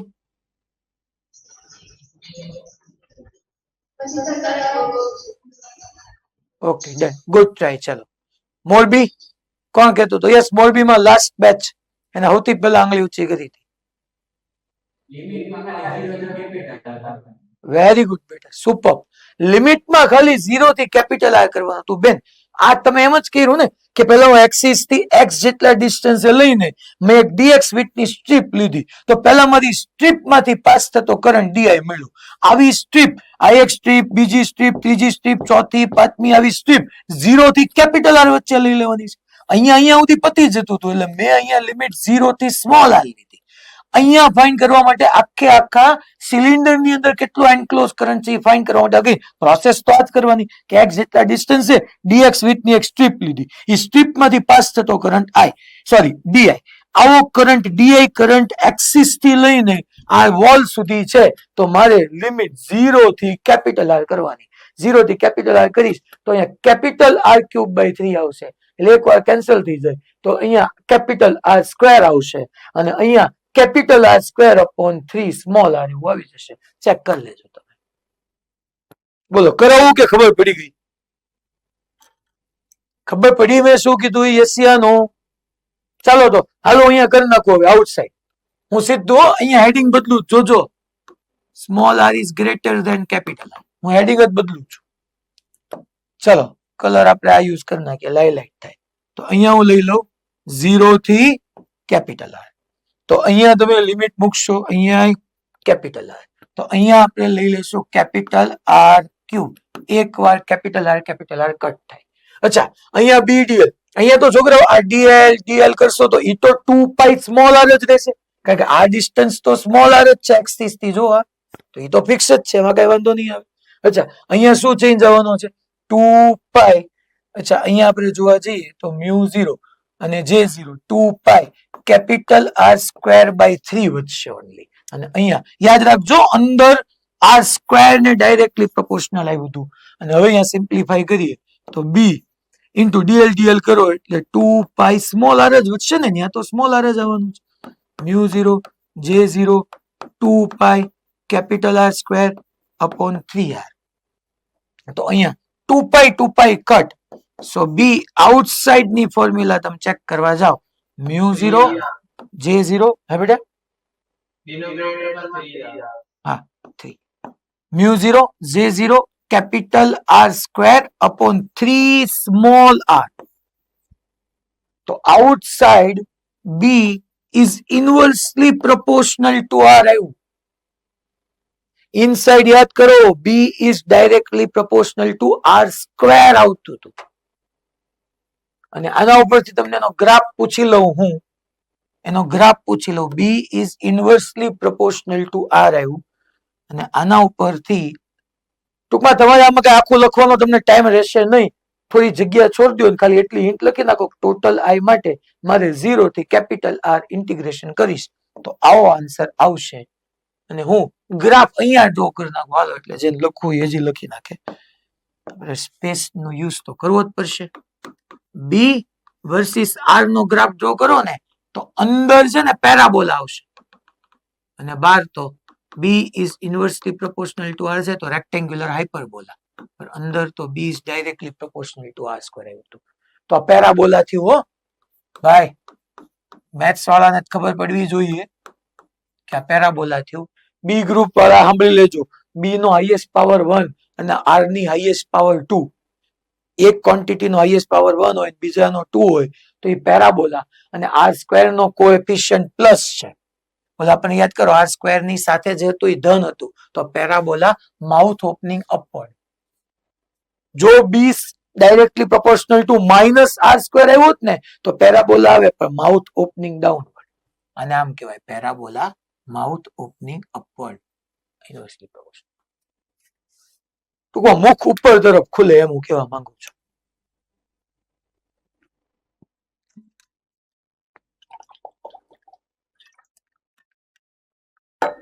હાલો, હવે આપણે આ ચેપ્ટર ની નવી દુનિયામાં આવી. અહીંથી અત્યાર સુધી આપણે ભણ્યા કે વાયર મેગ્નેટિક ફિલ્ડ કેમ પ્રોડ્યુસ કરે, સિલિન્ડર નો હોલોન, સોલિડ ને ઇન્ફાઇનાઇટલી લોંગ શીટ ને એમાંય વાયર ને ફાઇનાઇટ લેન્થ નો સોલેનોઇડ ને બધું ભણ્યા. હવે એને મેગ્નેટિક ફિલ્ડ ક્રિએટ કર્યું ને એમાં ચાર્જ એને મૂકવું તો શું થાય, એ ચાર્જ ઉપર કેવી રીતના ફોર્સ લાગે, એ આપણે આખે આખો ડિસ્કશન. એટલે અહીંથી આ ચેપ્ટર નો પાર્ટ 2 શરૂ થાય. કોઈ બી સારી રેફરન્સ બુક હોય ને તો એની અંદર અહીંથી આખે આખું આવી જાય, force on a moving charge. આ ટોપિક છે આખો. હું અહીંયા હેડિંગ આપું છું, electromagnetic force. Electromagnetic force on a moving charge. On a moving charge. Electromagnetic force on a moving charge. હવે અહીંયા આવી રીતના માની લો એક ચાર્જ પડ્યો છે. પહેલા એક કામ કરો, તો મને એક આન્સર આપો. જો તમે આન્સર આપી શક્યા ને તો માનીશ કે તમે રિવિઝન પ્રોપર કર્યું છે, તમારો રિટેન પાવર સારો છે, જો આન્સર આપી શક્યા તો. અને મોટા માસમાં આપો એ જરૂરી છે. 2-3 જણ તો કઈ જ દેવાના છે, રેગ્યુલર સમજતા હોય. આવી રીતનો હું એક ઇન્ફાઇનાઇટલી, તમારે લખવાની જરૂર નથી, હું તમને પહેલા સમજાવવા માટે છે. ઇન્ફાઇનાઇટલી લોંગ કરંટ કેરિંગ વાયર છે. આમ કરંટ ફ્લો થાય છે આઈ, અને હું અહીંથી એક્સ જેટલા ડિસ્ટન્સે એક ક્યુ ચાર્જ પડ્યો છે. ક્યુ ચાર્જ પડ્યો છે, આ રેસ્ટ પર છે, સ્ટેશનરી પડ્યો છે. અચ્છા, કરંટ કેરિંગ વાયર છે તો એની સરાઉન્ડિંગમાં મેગ્નેટિક ફિલ્ડ તો હોવાનું જ છે. તો આ વાયર પર આ ચાર્જ પર મેગ્નેટિક ફોર્સ લાગે કે ન લાગે? મેગ્નેટિક ફોર્સ લાગશે કે નહીં લાગે? બસ મારો ક્વેશ્ચન ખાલી એટલો છે. આનો કારણ મેં સમજાવી ચૂક્યો છું. આ ચેપ્ટર શરૂ કર્યું ને એના પહેલા લેક્ચરની પહેલી 10 મિનિટમાં જ મેં ભણાવ્યું હતું. એટલી હિન્ટ આપું ચાલો, કે અહીંયા કરંટ કેરિંગ વાયર છે, એની સરાઉન્ડિંગમાં મેગ્નેટિક ફિલ્ડ છે, અને મેં ચાર્જ સ્ટેશનરી પડ્યો છે. તો મેગ્નેટિક ફોર્સ લાગે કે ન લાગે? યસ, રાજકોટ ગુરુકુળ એમાં પહેલી બેચ.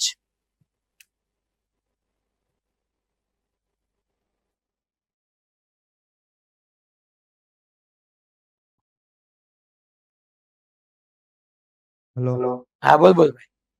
નો લાગે. હું કેમ ન લાગે? લે, ગતિમાં હોય તો લાગે. ગતિમાં હોય તો લાગે. એટલે તું આમ એક્ઝેક્ટલી એક્સપ્લેન કર. તારો જવાબ સાચો જ છે, પણ થોડુંક વધારે એક્સપ્લેન કરે છે. એટલે સ્થિર હે એટલે વિદ્યુત ક્ષેત્ર ઉત્પન્ન કરે. બરાબર છે, વેરી ગુડ. સુપર. ચુંબકીય ક્ષેત્ર ઉત્પન્ન ન થાય. ઓકે, વેરી ગુડ બેટા, સુપર. આપણે એવું ભણાવ્યું હતું કે સ્ટેશનરી ચાર્જ એની સરાઉન્ડિંગમાં ઇલેક્ટ્રિક ફિલ્ડ જ પ્રોડ્યુસ કરે, અને જે પોતે પ્રોડ્યુસ કરે બહારથી ઈ ફિલ્ડ એની ઉપર ફોર્સ એક્ઝર્ટ કરી શકે. અહીંયા આ પોતે પ્રોડ્યુસ કરે છે ઇલેક્ટ્રિક ફિલ્ડ ને બહારથી છે મેગ્નેટિક ફિલ્ડ, તો બહારનું મેગ્નેટિક ફિલ્ડ આની ઉપર મેગ્નેટિક ફોર્સ એક્ઝર્ટ ન કરી શકે. બટ હા, હું એમ કહી દઉં કે આ હવે આ મૂવ કરે છે, હાલો, તો હવે મૂવિંગ ચાર્જ થઈ ગયો, અને મૂવિંગ ચાર્જ એની સરાઉન્ડિંગમાં મેગ્નેટિક ફિલ્ડ હોય, અને આ વાયરનું magnetic field, thumb toward current, fingers toward point, palm ગઈ ઇનવર્ડ, તો વાયરનું મેગ્નેટિક ફિલ્ડ એની ઉપર માટે એક્સટર્નલ મેગ્નેટિક ફિલ્ડ નું કામ કરે. તો યસ, હવે એની ઉપર મેગ્નેટિક ફોર્સ લાગે. ચાર્જ જે ફિલ્ડ પ્રોડ્યુસ કરે ને બહારથી ઈ ફિલ્ડ એની ઉપર ફોર્સ એક્ઝર્ટ કરી શકે. આવી લાઈન આપણે ભણ્યા.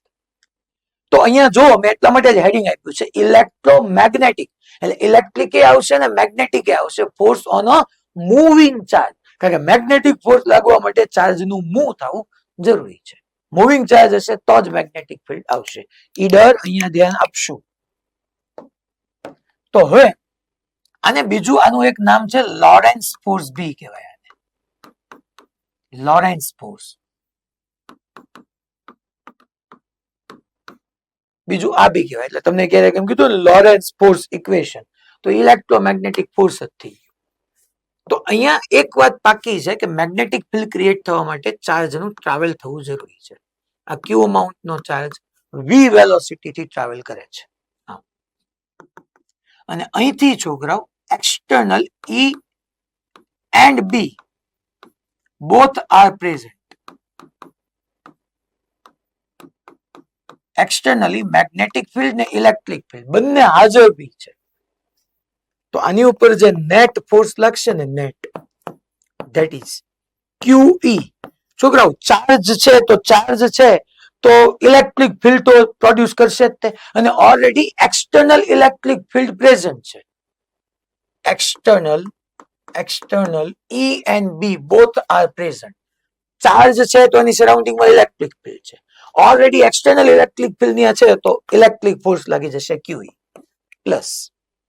ચાર્જ મૂવિંગ છે તો એની સરાઉન્ડિંગમાં મેગ્નેટિક ફિલ્ડ ક્રિએટ કરે, અને પાછું એક્સટર્નલ મેગ્નેટિક ફિલ્ડ છે તો મેગ્નેટિક ફોર્સ લાગી જશે, that is Q V vector cross B vector. તો આ જે નેટ ફોર્સ આવ્યું ને, that is your Lawrence force yeah net electromagnetic force. ટૂંકમાં અહીંયા ચાર્જ પાસે બે ફિલ્ડ છે, પોતે ઇલેક્ટ્રિક મેગ્નેટિક બે ક્રિએટ કરે છે, અને એક્સટર્નલી બે હાજર છે, તો નેટ ફોર્સ આ લાગે. હવે આજના હોમવર્કમાં તમારી પાસે એવા કેટલા બધા ક્વેશ્ચન છે કે આ ટોટલ ક્વોન્ટિટી તમે જોવા જાઓ તો 1, 2, 3, 4 અને 5, એક નેટ ફોર્સ, એક ચાર્જ, ઇલેક્ટ્રિક ફિલ્ડ, વેલોસિટી બી. 5 માંથી ગમે 4 ગિવન હશે ને રિમેનિંગ 5th પૂછી હશે. ખબર પડી મેં કીધું એમ કે તમને ઇલેક્ટ્રિક ફિલ્ડ આપ્યું હોય, ચાર્જ આપ્યું હોય, મેગ્નેટિક ફિલ્ડ આપ્યું હોય, નેટ ફોર્સ આપ્યું હોય, વેલોસિટી પૂછ્યું હોય, તમારે આવી રીતના વેલ્યુ પુટ કરવાની. વેક્ટોરિયલી આપ્યું હોય તો વેક્ટોરિયલી પુટ કરવાની. એટલે આજે આના બેઝ ઘણા બધા ક્વેશ્ચન તમારી સામે હોમવર્કમાં આવશે કે F net is equal to QE vector plus Q V vector cross B vector. આમાંય પાછું એટલું કીધું, તમે ઘરના છો એટલે, કે આ ફ્રેમ ડિપેન્ડન્ટ છે, નિર્દેશ ફ્રેમ પર આધારિત છે, ફ્રેમ ડિપેન્ડન્ટ. આ ફોર્સ બી ફ્રેમ ડિપેન્ડન્ટ છે. આ બેઝિકલી તમારું ઇલેક્ટ્રિક ફોર્સ થયું, આ બેઝિકલી તમારું મેગ્નેટિક ફોર્સ થયું. એક ઇલેક્ટ્રિક ફોર્સ, ઓલું મેગ્નેટિક ફોર્સ. અને બંને ફ્રેમ, મેં તમને સમજાવ્યું હતું ને કે ચાર્જ 10 મીટર પર સેકન્ડ થી ટ્રાવેલ કરે, તમે બધા 10 મીટર પર સેકન્ડ થી ટ્રાવેલ કરો, તમે એમ કહો કે લે ચાર્જ તો સ્ટેશનરી છે, એને ખાલી QE ફોર્સ લાગે. હું ઉભા ઉભા જોઉં તો મને ચાર્જ મૂવિંગ લાગે, તો એમ કહું બે ફોર્સ છે. હવે હા પેલા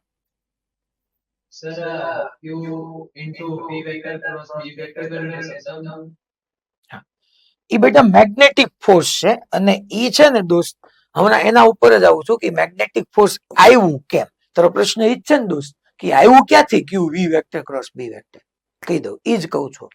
ઓકે, હવે અહીંયા આપણે આ ચેપ્ટર ટૂંકમાં QE વિશે તો તમે આખું ચેપ્ટર ભણી ગયા. પહેલું electric force F is equal two QE લાગે. એટલે અહીંયા હું આ QE ને ડ્રોપ કરી દઉં છું, આને નહીં જોઈએ. હવે હું હેડિંગ આપું છું ઓનલી મેગ્નેટિક ફોર્સ.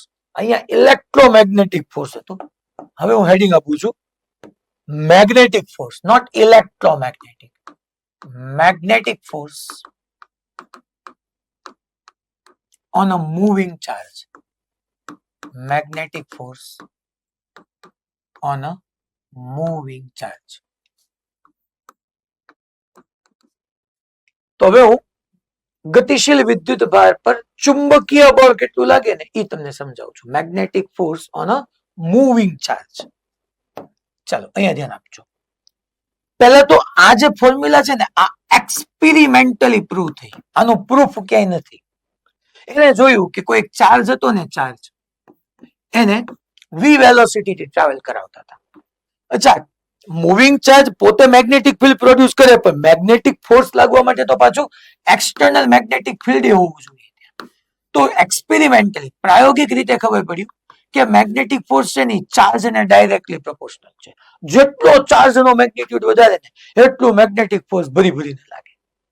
પછી ખબર પડી કે આ જેટલો તમારી સ્પીડ વધારે ને, જેટલો ઝડપથી ટ્રાવેલ કરશે ને એટલું મેગ્નેટિક ફોર્સ વધારે.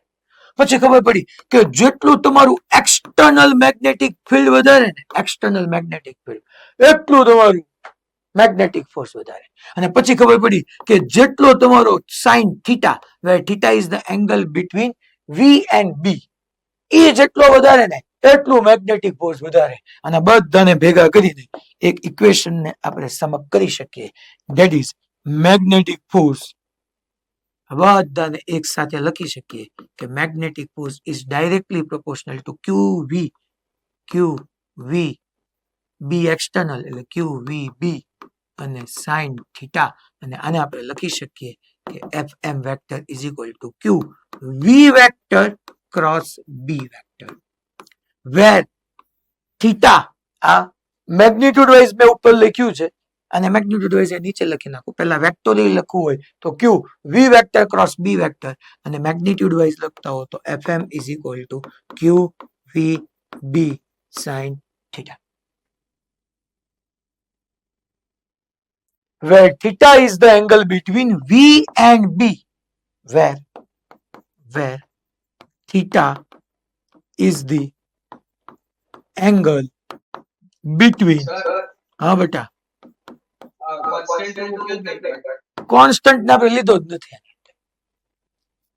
જે હશે કઈક ડિજિટ હશે, 1 2 ગમે હશે. આપણે ડાયરેક્ટલી સીધું FM vector is equal to QV vector cross B vector. તો બધાને આપણને એક્સપેરિમેન્ટલ ફોર્મ્યુલા છે આખી કે QV B એક્સટર્નલ. આ B એક્સટર્નલ લખાય નહીં, આ તો મેં તમને સમજાવ્યું કે તમે એવી ભૂલ ન કરી બેઠો કે ઈ પોતાના મેગ્નેટિક ફિલ્ડ પર ડિપેન્ડ કરે છે, એક્સટર્નલ છે. અચ્છા, V અને B બે વેક્ટર, ટુ વેક્ટર ક્વોન્ટિટી નું વેક્ટર પ્રોડક્ટ રિઝલ્ટન્ટ વેક્ટર આપે છે. તો એની direction right hand thumb rule, તમારી ફિંગર્સ ને પહેલા વેક્ટર થી બીજા વેક્ટર કલ કરવાની, માં તોડી નહીં નાખવાની. અને એની કરતા બીજી બેસ્ટ મેથડ છે રાઈટ હેન્ડ પામ રૂલ. આપણે તો એ જ એપ્લાય કરવાના છે, राइट हैंड पाम रूल. चलो तो अब हम आगे बढ़ते हैं. અહીંયા સુધીની વાત તમારી પાસે આ ફોર્મ્યુલા આવી ગયા મેગ્નેટિક ફોર્સ ની. મારે મેઇન તમને આ કરાવું. અચ્છા અચ્છા અચ્છા અચ્છા અચ્છા અચ્છા અચ્છા અચ્છા અચ્છા અચ્છા આમ જુઓ તમે છોરો, આજે તમારી સામે એવા 2-3 ક્વેશ્ચન આવશે. તમે મને કહેતા હો જો શાંતિથી મને સાંભળો કેવો ક્વેશ્ચન આવશે એક કરાવી દેવા દો મને છે ને. જો કે તમારે 15-20 મિનિટ છે ને, હાલો થઈ જાય, નહીં વાંધો આવે. ચાલો તો એક એક્ઝામ્પલ ના તौर પર આપણે એવું લઈએ કે એક ચાર્જ છે ને, પાછો ઓલા અમરેલી વાળા કહેશે કે અમને કલર દેખાતો નથી. એક યુનો એક ચાર્જ છે 5 મિલીકુલમ, લેટ્સ એઝ્યુમ. વાવ, એનું માસ છે only and only 2 gram. EV is equal to 10⁵ meter per second થી ટ્રાવેલ કરે છે. The Borati moving charge, that's fantastic. Moving charge છે તો એની સરાઉન્ડિંગમાં મેગ્નેટિક ફિલ્ડ ક્રિએટ કરે. હું અહીંથી એક એક્સટર્નલ મેગ્નેટિક ફિલ્ડ આપી દઉં છું, ન હોય. હા લે સાચું, મેગ્નેટિક ફિલ્ડ આપી દીધું મેં. જો તમે મેગ્નેટિક ફિલ્ડ એવી રીતના આપ્યું કે મેગ્નેટિક ફિલ્ડ એન્ડ વેલોસિટી વચ્ચેનો એંગલ 60 ડિગ્રી બને અને મેગ્નેટિક ફિલ્ડ ની વેલ્યુ 0.5 ટેસ્લા. 1 ટેસ્લા 0.5, હું 1 લઈ લઉં ને તો કઈક આપણે અટવાઈ નહીં કે મેથેમેટિક્સ ની અંદર 1 ટેસ્લા. અચ્છા, મૂવિંગ ચાર્જ છે, મૂવિંગ ચાર્જ ને સરાઉન્ડિંગ માં મેગ્નેટિક ફિલ્ડ હોય અને એક્સટર્નલ મેગ્નેટિક ફિલ્ડ તો છે જ. That is fantastic question. Find magnetic force on a moving charge. Wow, magnetic force on a moving charge. हे तो चलो हम सॉल्यूशन की और आगे बढ़ते हैं. तो यार આપણે ન ભણ્યા ઓલું આમ formula fm vector is equal two q v vector cross b vector. અચ્છા, મને તો બધું આપ્યું છે, મેગ્નિટ્યુડ પૂછ્યું છે એમ. આહા વાહ. તો અહીંયા q v b cross remove કરું તો sin થીટા. ચલો ચાર્જ ની વેલ્યુ બોલો. ચાર્જ ની વેલ્યુ કેટલી? 5 મિલી એટલે 10⁻³ v કેટલું ભાઈ? 10⁵. That's fantastic. b કેટલું? 1 ટેસ્લા. નો હોય લે, આ છે જ તેને હું. અચ્છા sin theta 60. sin 60 √3/2. so 5 into 10⁻². -3 + 5. અચ્છા, sin 60 √3/2. તો 500/2 એટલે 250 √3 newton. That is your answer. લ્યો, હું જીવનમાં લઈને આવ્યા. ખાલી હાથે આવવાના, ખાલી હાથે જવાના. જિંદગી એક મોહ માયા છે.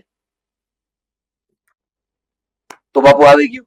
માની લો તમને હવે એટલે સમજો, હું છે ને આ એક ક્વેશ્ચન કરાવીને મોડ્યુલના તમને 3-4 હોમવર્કમાં આપવાનો પાછો. એમ આપણે એમ કઈ તમે ખાટવાના નથી. મોડ્યુલમાં તમને એવા 2-3 ક્વેશ્ચન મળશે કે એને વેલોસિટી અને મેગ્નેટિક ફિલ્ડ વેક્ટરમાં આપી હશે. તો બે વેક્ટરની ક્રોસ પ્રોડક્ટ તમારે ઓલા આવી ગયું, તમે ડોટ ને ક્રોસમાં ભણી ગયા. તો એવી રીતના v ક્રોસ b કરી નાખવાનું, ચાર્જ વધે મલ્ટીપ્લાય કરી નાખવાનું. એ ભાઈ ડન? ખબર પડી? માની લો તમને અહીંયા એસેલરેશન પૂછ્યા, માસ એટલા માટે આપ્યું છે. બીજો ક્વેશ્ચન એમ તમને અહીંયા પૂછી દે. સેકન્ડ ક્વેશ્ચન, ફાઇન્ડ એસેલરેશન એટલે પ્રવેગ, એસેલરેશન ઓફ ચાર્જ. તમને વિદ્યુત ભારનું એસેલરેશન પૂછી લે તો એને કેમ ફાઇન્ડ કરાય? અરે બકા મોત થી. એમાં હું f = ma હોય તો a = fm એટલે કે f મેગ્નેટિક ફોર્સ અપોન માસ. સો 250 into √3 upon mass. માસ કેટલા ગ્રામ છે? 2 ગ્રામ. સો 2 into 10⁻³ સિમ્પ્લિફાય કરો તો ગ્રામ ને મેં કિલોગ્રામમાં કન્વર્ટ કર્યું. અહીંયા આવશે 250 125 into 10⁻³ into √3 મીટર પર સેકન્ડ સ્ક્વેર. સિમ્પ્લિફાય કરીને પછી જે રીતના આન્સર આપવાનો એ રીતના આપી દેવાનો. ચાલો, તો આવી રીતના તમને આના ઉપરથી ફોર્મ્યુલા બેઝ ક્વેશ્ચન આવી શકે. અચ્છા, એક વાત રહી ગઈ કહેવાની. તમે ક્યાંક જગ્યા બનાવીને લખજો કે આના ઉપરથી ડેફિનેટલી હું એમ કહી શકું. આના ઉપરથી અહીંયા લખું. હા, આના ઉપરથી ફર્સ્ટ પોઈન્ટ ડેફિનેટલી હું કહી શકું that magnetic force is perpendicular to v vector. Second, magnetic force is perpendicular to b vector. And third, magnetic force is perpendicular to plane which contain v vector and b vector. આવો આપણે હંમેશા લખતા જ તા, યાદ કરો ભાઈ કે મેગ્નેટિક ફોર્સ વેલોસિટી ને પરપેન્ડિક્યુલર હશે, મેગ્નેટિક ફોર્સ મેગ્નેટિક ફિલ્ડ ને પરપેન્ડિક્યુલર હશે અને મેગ્નેટિક ફોર્સ v અને b જે પ્લેનમાં છે એ પ્લેન ને બી પરપેન્ડિક્યુલર હશે. આવો હવે લગભગ મેં તમને બીજી ત્રીજી વાર લખાયું છે એટલે તમને આઈડિયા આવી ગયો હશે. અલા ખબર પડી ભાઈ? પાક્કો કે FM વી ડી અને પ્લેન, કયું પ્લેન તો કે જેમાં વી અને બી છે એ પ્લેન નહીં પરપેન્ડિક્યુલર હશે. પ્લેન વિચ કન્ટેનિંગ, અહીંયા એમ લખ્યું છે plane which containing V vector and B vector. ચાલો હવે હું તમને કેસ ભણાવું. મેં આપણે મેગ્નેટિક ફોર્સ, આપણે ઇલેક્ટ્રિક ફોર્સ ને ડ્રોપ કરી દીધું. પછી પાછા આપણે પરમદિનના લેક્ચરમાં પહોંચશું પછી બધું ભેગું લેશું. કાલે આપણે ખાલી મેગ્નેટિક ફોર્સ વિશે ડિસ્કસ કરવાના છે. તો હવે હું અહીંયા નેક્સ્ટ ક્વેશ્ચનમાં આવી જાઉં. Sorry, theory. કેસ 1 હું તમને કહું. કેસ 1 એવો છે કે જેમાં તમારી વેલોસિટી અને external magnetic field both are parallel two each અધર છે. હવે જોતા જજો, બધા ખાસ ધ્યાન રાખજો. અહીંયા આના બેઝ ઘણા બધા થિયોરેટિકલ ક્વેશ્ચન આજે તમારે હોમવર્કમાં છે. હું અહીંયા આ ડાયરેક્શનમાં યુનિફોર્મ મેગ્નેટિક ફિલ્ડ લઉં છું. આ યુનિફોર્મ મેગ્નેટિક ફિલ્ડ છે. આ એક્સટર્નલ, ટૂંકમાં એક્સટર્નલ મેગ્નેટિક ફિલ્ડ. અને તમારો જે ઓલો ચાર્જ છે ને છોકરાઓ, આ ક્યુ ચાર્જ, એ વી વેલોસિટી થી આ ડાયરેક્શનમાં ટ્રાવેલ કરે છે. વી વેલોસિટી એટલે મૂવિંગ ચાર્જ છે ને એક્સટર્નલ મેગ્નેટિક ફિલ્ડ છે. ચાલો તો મેગ્નેટિક ફોર્સ કેટલું લાગશે? હાલો એસ પર ફોર્મ્યુલા મને કયો તો ક્યુ વી બી સાઇન થીટા. થીટા કોની વચ્ચેનો એંગલ છે યાદ હોવું જોઈએ, વી અને બી. વી રાઇટવર્ડ ને બી રાઇટવર્ડ, તો બે વચ્ચેનો એંગલ કેટલાનો થઈ ગયો? 0. અને સાઇન 0 0 મીન્સ કે આની ઉપર મેગ્નેટિક ફોર્સ લાગતું જ નથી. મીન્સ કે સ્ટ્રેટ પાથ પર જ વ્યૂ જશે. જેવી રીતના મેગ્નેટિક ફિલ્ડ ને પેરેલલ આવ્યો, કોન્સ્ટન્ટ વેલોસિટી થી આવ્યો અને કોન્સ્ટન્ટ વેલોસિટી થી સ્ટ્રેટ પાથ પર ચાલ્યો જશે. એ સ્ટેશનરી હોત તો વાત આવે જ નહીં, કારણ કે મેગ્નેટિક ફોર્સ લાગવા માટે મૂવિંગ ચાર્જ હોવો જોઈએ. મૂવિંગ ચાર્જ હોય તો એનું મેગ્નેટિક ફિલ્ડ અને એક્સટર્નલ મેગ્નેટિક ફિલ્ડ ફોર્સ લગાડે. એટલે અહીં આપણે લખી શકીએ કે particle will travel along straight line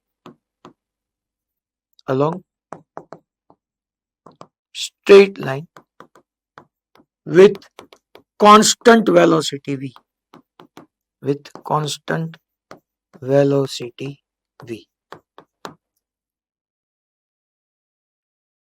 ટૂંકમાં આજ પછી તમે વી અને બી ને બે ને પેરેલલ જોઈ લો, સમજી લેવાનું કે વી અને બી વચ્ચેનો એંગલ કેટલાનો થઈ ગયો? 0. અને વી અને બી વચ્ચેનો એંગલ 0 થઈ જાય એટલે આપણે કહી દઈએ sin 0 0, magnetic force 0, particle will travel along straight line with constant velocity v. હવે હું કેસ 2 માં આવું છું. હવે માની લો છોકરાઓ આ કેસ તમને ઓટોમેટિકલી આવડી જાય. એટલે તમને સમજાઈ ગયું કે મેગ્નેટિક ફોર્સ એ વી અને બી વચ્ચેના એંગલ પર ડિપેન્ડ કરે છે. એક્સપેરિમેન્ટલી મેં પહેલા લખાયું હતું કે હારો મારો બેટો એંગલ સપોર્ટ ન કરે ને તોય મેગ્નેટિક ફોર્સ નથી લાગતો. એટલે મેં લખ્યું હતું કે FM is directly proportional to sin theta.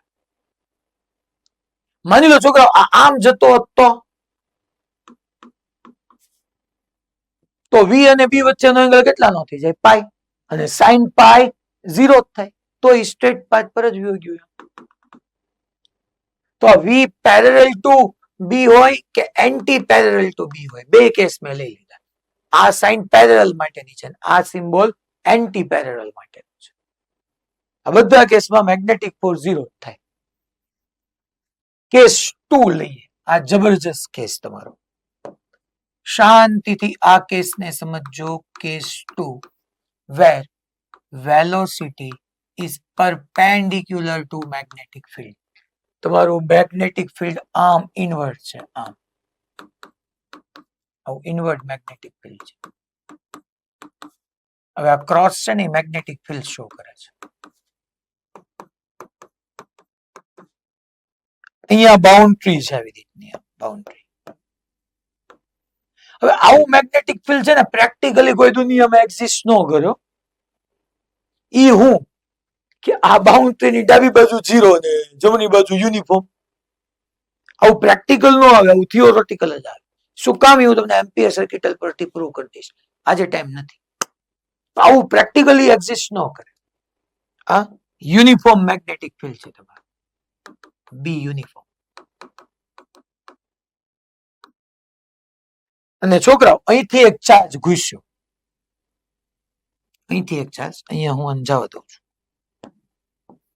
એટલા સ્પેસમાં. અહીંથી એક ચાર્જ ઘૂસ્યો આમ, હો મસ્તીનો, એમ માસ ક્યુ ચાર્જ, અને ઘૂસ્યો ઘૂસ્યો ઘૂસ્યો બૂમ કરતો એન્ટર થયો. હવે જો તો અહીંયા ફોર્સ લાગવાનું બકા. હવે રાઈટ હેન્ડ પામ રૂલ લઈ લેવાય. પહેલા હું તમને ઓલું રાઈટ હેન્ડ થમ રૂલ થી કહું, કારણ કે તમને થોડીક એમાં મજા આવે. કે આપણે we cross B magnetic force, એટલે પહેલા વેક્ટર થી મેગ્નેટિક ફોર્સ ની ફોર્મ્યુલા યાદ કરાવી દઉં. That is Q V vector cross B vector. આમ વી છે ને આમ બી છે, તો તમને ખબર છે કે રાઈટ હેન્ડ લેવાનું, પહેલી આંગળીઓને મારે વી તરફ રાખવાની, વી થી બી ફેરવાની. બકા કાંડું ફેરવું તારા ડોહા, આંગળીઓ ફેરવવાની છે. તો કોક કે લે હું આમ પકડીને ફેરવું ને, અરે કામ છે આંગળીઓ, તોડી નથી નાખવી. વી આમ બી આમ, we cross B. Yes, thumb ઉપર ગયો, વી થી બી. જો વી થી બી, વી થી બી, વી થી બી, થંબ ઉપર ગયો.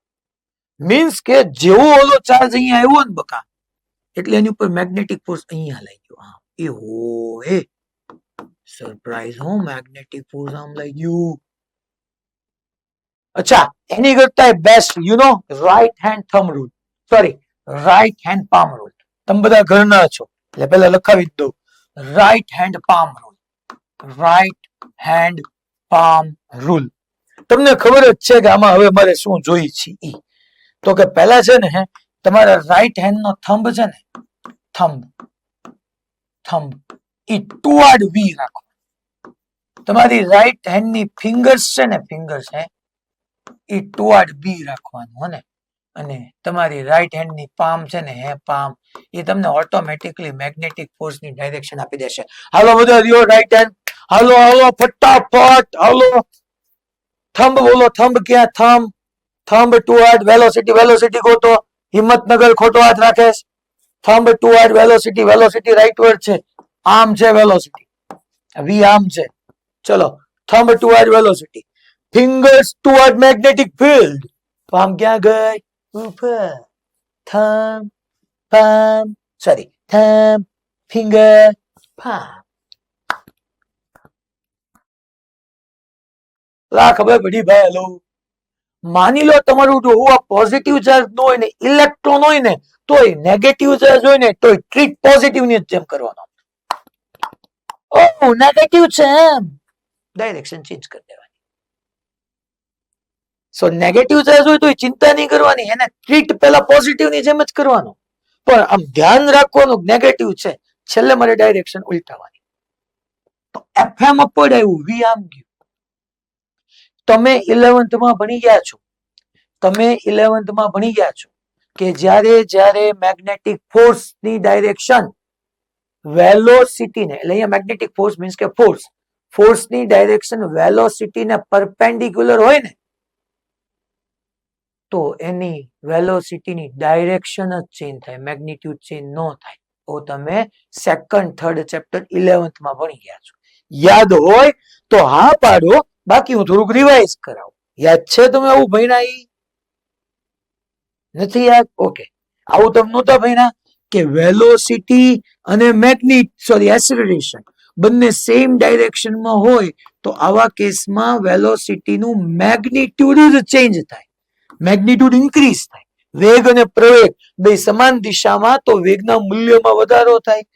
વેગ અને પ્રવેગ, વેલોસિટી અને acceleration both are in opposite direction, તોય એનો મેગ્નિટ્યુડ જ ચેન્જ થાય, મેગ્નિટ્યુડ ડિક્રીઝ થાય. પછી તમે એવું ભણ્યા હતા છોકરાઓ કે velocity and acceleration if both are perpendicular to each other, તો ખાલી વેલોસિટી ની ડાયરેક્શન જ ચેન્જ થાય.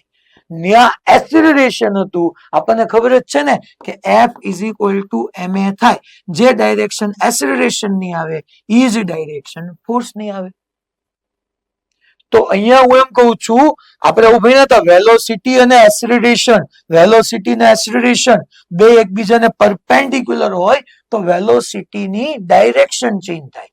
અહીંયા વેલોસિટી અને ફોર્સ, ફોર્સ એટલે એક્સિલરેશન જ થયું, બોથ આર પરપેન્ડિક્યુલર, તો અહીંયા બી વેલોસિટીની ડાયરેક્શન જ ચેન્જ થશે, વેગની દિશા બદલાશે, મૂલ્ય નહીં બદલાય. હલા ખબર પડી ભાઈ મેં શું કીધું? આ એ ની ડાયરેક્શન એટલે એફ જ થયું. આ આપણે ભણાવ્યું હતું, એટલે તમે ભણ્યા હતા. સોરી, મને એવી કહેવાની ટેવ હોય ને કે ભાઈ મેં ભણાવ્યું હતું. હવે અહીંયા પેલા હું કહી દઉં કે જે લોકોને મોડું થતું હોય તો એ લોકો એની રીતે વ્યાજ જશે. હું અહીંયા 4 ને 15-20 સુધી ભણાવતો રહીશ, કારણ કે 4:30 ટેસ્ટ પૂરી કરો ને તો 5 વાગે પતી જાય. 30 MCQ જોયા છે, WRT જોઈ, વિશેષ કઈ ન હોય, બરાબર? એટલે હું 15 છેલ્લે તમને સાંજ સુધીમાં વિડીયો મળી જશે. આજે હું કહી દઈશ કે વિડીયો અપલોડ કરી લે, તમે જોઈ રાખજો સાંજ સુધી, બરાબર છે? કોઈને મોડું થતું હોય, વાન આવી ગયું હોય તો એ જાય. આપણે બાકી બધાને પાછું આમ નામ રાખજો, ખોટે ખોટા ન જતા. 3 જ સેન્ટર જઈ શકે, હિંમતનગર, સુરત, એસ્પાયર અને નડિયાદ. અને જોઈ લેજો પાછા, નહીતર કાલે કાંઈ ખબર નહીં પડે. આ 3 સેન્ટર માંથી ગમે ને કાલે હું પૂછીશ. ચાલો, તો અહીંયા આ એમ માસ હતો અને ક્યુ ચાર્જ હતો. આ એમ માસ હે મોડાસા બી છૂટી જાય, કાંઈ વાંધો નહીં. તો મોડાસા વાળા જોઈને આવે. જે હોસ્ટેલમાં રહેતો હોય ને ત્યાં કહેશે એડમિનમાં કે સાહેબ કાલનો 15-20 મિનિટનો છેલ્લો એક વિડીયો જોવાનો બાકી શરૂ કરી દે, જોયા વગર કોઈ નહીં આવે. ચલો, એમ માસ અને ક્યુ ચાર્જ. તો આપણે કન્ટિન્યુ રાખીએ. Thumb toward velocity, fingers toward magnetic field, palm ગઈ અપવર્ડ, તો મેગ્નેટિક ફોર્સ લઈ ગયું આમ. હમણાં જ આપણે સમજ્યા કે force and velocity both are perpendicular to each other, તો આની ખાલી ડાયરેક્શન જ ચેન્જ થાય. અને અહીંથી કેવું થશે ખબર છે છોકરાઓ? હાવ સાચું કહું તો અહીંથી આમ થશે, સર્ક્યુલર પાથ પર ટ્રાવેલ કરશે. હવે સર્ક્યુલર માં કેવો સર્ક્યુલર ને એ તમને હમણાં હું કહું. જો ગમે ત્યાં જો, અચ્છા આપણે ભણી ગયા છોકરાઓ કે માની લો કવડ પાથ હોય તો કવડ પાથ પરના કોઈ પણ પોઈન્ટ પાસે આ ચાર્જ ટ્રાવેલ કરતા કરતા અહીંયા આવ્યો, મારે વેલોસિટીની ડાયરેક્શન જોતી જ, ટેન્જન્ટ ડ્રો કરો, સ્પર્શક ડ્રો કરો. અહીંયા રીતે જો છોકરા, આમ જો, બધા શાંતિથી અહીંયા ધ્યાન આપીને સમજો. આ આમ કેમ થઈ ગયું સમજાવો. Thumb toward velocity, fingers toward magnetic field, palm મારી આમ ગઈ, મેગ્નેટિક ફોર્સ આમ લઈ. અહીંયા ક્યાંક તમારું સેન્ટર છે. મેગ્નેટિક ફોર્સ હંમેશા સેન્ટર માંથી પાસ થતો એમ જ લાગે. અહીંયા વી અને FM both are perpendicular to each અધર. અહીંયા પરપેન્ડિક્યુલર દેખાય છે, અહીંયા પરપેન્ડિક્યુલર દેખાય છે. અચ્છા અચ્છા એવું છે. હાલો અહીંયા જાય ત્યારે જોઉં, આમ કરતા કરતા મીન્સ કે અહીંયા પહોંચ્યો ને તો ફોર્સ આમ લઈ ગયું. આ જો મેગ્નેટિક ફોર્સ જ છે, તો મેગ્નેટિક ફોર્સ આમ લઈ ગયું એમ કહીએ. તો આ માનો બિચારો આમ જતો હતો ને તો ફોર્સ આમ લઈ ગયું તો થોડોક વળી ગયો, પાછો અહીંયા આવ્યો. ચાલો, વેલોસિટીની ડાયરેક્શન ઓલવેઝ ટેન્જન્ટ. હાલો રાખો હાથ બધા, ચલો ચેક કરો. Thumb toward velocity, fingers toward magnetic field, palm જો આમ ગઈ, જો પામ આમ ગઈ. અચ્છા, પામ જ્યાં જાય છે એ મારી મેગ્નેટિક ફોર્સ શો કરે છે. મેગ્નેટિક ફોર્સ કોઈ એક સેન્ટર માંથી પાસ થતું હોય એવું લાગે, જો તમે, અને આ પરપેન્ડિક્યુલર. એટલે મારો પાર્ટિકલ આમ જતો હતો ને તો મારો બેટો ફોર્સ આમ લઈ ગયો, આમ વળી ગયો. એમ કરતા કરતા કરતા પાર્ટિકલ અહીંથી બહાર નીકળ્યો ત્યારે એની છેલ્લી વેલોસિટી આ ડાયરેક્શનમાં હતી. અહીંથી બહાર આવી ગયા પછી ક્યાંય મેગ્નેટિક ફિલ્ડ હતું નહીં, એટલે મેગ્નેટિક ફોર્સ પછી ક્યાંય નહીં લાગે. અહીંયા કન્ટિન્યુઅસલી જોવા જાવ તો velocity and magnetic force both are perpendicular to each other. Means કે અહીંયા છોકરાઓ વેલોસિટીની ડાયરેક્શન જ ચેન્જ થાય છે. અને ફોર્સને મેં આમ જે ફોર્સ જે ડાયરેક્શનમાં હતું ત્યાંથી એક્સટેન્ડ કરું, અહીંથી એક્સટેન્ડ કરું, અહીંથી એક્સટેન્ડ કરું, અહીંથી આમ એક્સટેન્ડ કરું, તો કોઈક એક પોઈન્ટ માંથી પાસ થાય છે. એ પોઈન્ટ એનું સેન્ટર હશે. મીન્સ કે અહીંયા પાર્ટિકલ સર્ક્યુલર મોશન કરે છે. આનો મીનિંગ એમ થઈ ગયો કે જો ચાર્જ પાર્ટિકલ તમારા યુનિફોર્મ મેગ્નેટિક ફિલ્ડને પરપેન્ડિક્યુલર એન્ટર થાય, યુનિફોર્મ મેગ્નેટિક ફિલ્ડને પરપેન્ડિક્યુલર એન્ટર થાય, તો સમજી લેવાનો એનો પાથ કેવો હોય, સર્ક્યુલર. અને સર્ક્યુલર માં હું કહું યુનિફોર્મ સર્ક્યુલર મોશન. નિયમિત વર્તુળાકાર ગતિ. સર્ક્યુલર નું ગુજરાતી વર્તુળાકાર પથ. હું અત્યાર સુધી એમ બોલતો હતો વર્તુળાકાર પથ, વર્તુળાકાર. હવે હું એમ સ્પેસિફાય કરું છું નિયમિત વર્તુળાકાર પથ, યુનિફોર્મ સર્ક્યુલર મોશન. તમે બે ટાઈપના સર્ક્યુલર મોશન ભણી ગયા, એક યુસીએમ ને એક નોન યુસીએમ, એનયુસીએમ. નિયમિત વર્તુળાકાર ગતિ અને અનિયમિત વર્તુળાકાર ગતિ, બેમાં ફેર શું એ કહી દઉં. નિયમિત વર્તુળાકાર ગતિમાં યુનિફોર્મ સર્ક્યુલર મોશનમાં વેલોસિટી નું મેગ્નિટ્યુડ કોન્સ્ટન્ટ રહે, ડાયરેક્શન ચેન્જ થાય, zoom zoom zoom zoom zoom. જો મેગ્નિટ્યુડ ફિક્સ જ રહેશે, ડાયરેક્શન ચેન્જ થશે. અને નોન યુનિફોર્મ સર્ક્યુલર મોશન હોય ને, અનિયમિત વર્તુળાકાર ગતિ, તો એમાં વેલોસિટી નું મેગ્નિટ્યુડ એ બદલાય, ડાયરેક્શન એ બદલાય. મીન્સ કે વેગનું મૂલ્ય એ બદલાય, વેગની દિશા એ બદલાય. પણ આમાં તો જો વેલોસિટી ની ઓનલી એન્ડ ઓનલી ડાયરેક્શન જ ચેન્જ થાય. એ સાહેબ મેગ્નિટ્યુડ કેમ ચેન્જ નથી થતું? કીધું તો ખરી કે વેલોસિટી નું મેગ્નિટ્યુડ ચેન્જ થવા માટે ફોર્સ એની ડાયરેક્શનમાં લાગવું જોઈએ. અહીંયા ફોર્સ એને પરપેન્ડિક્યુલર લાગે છે.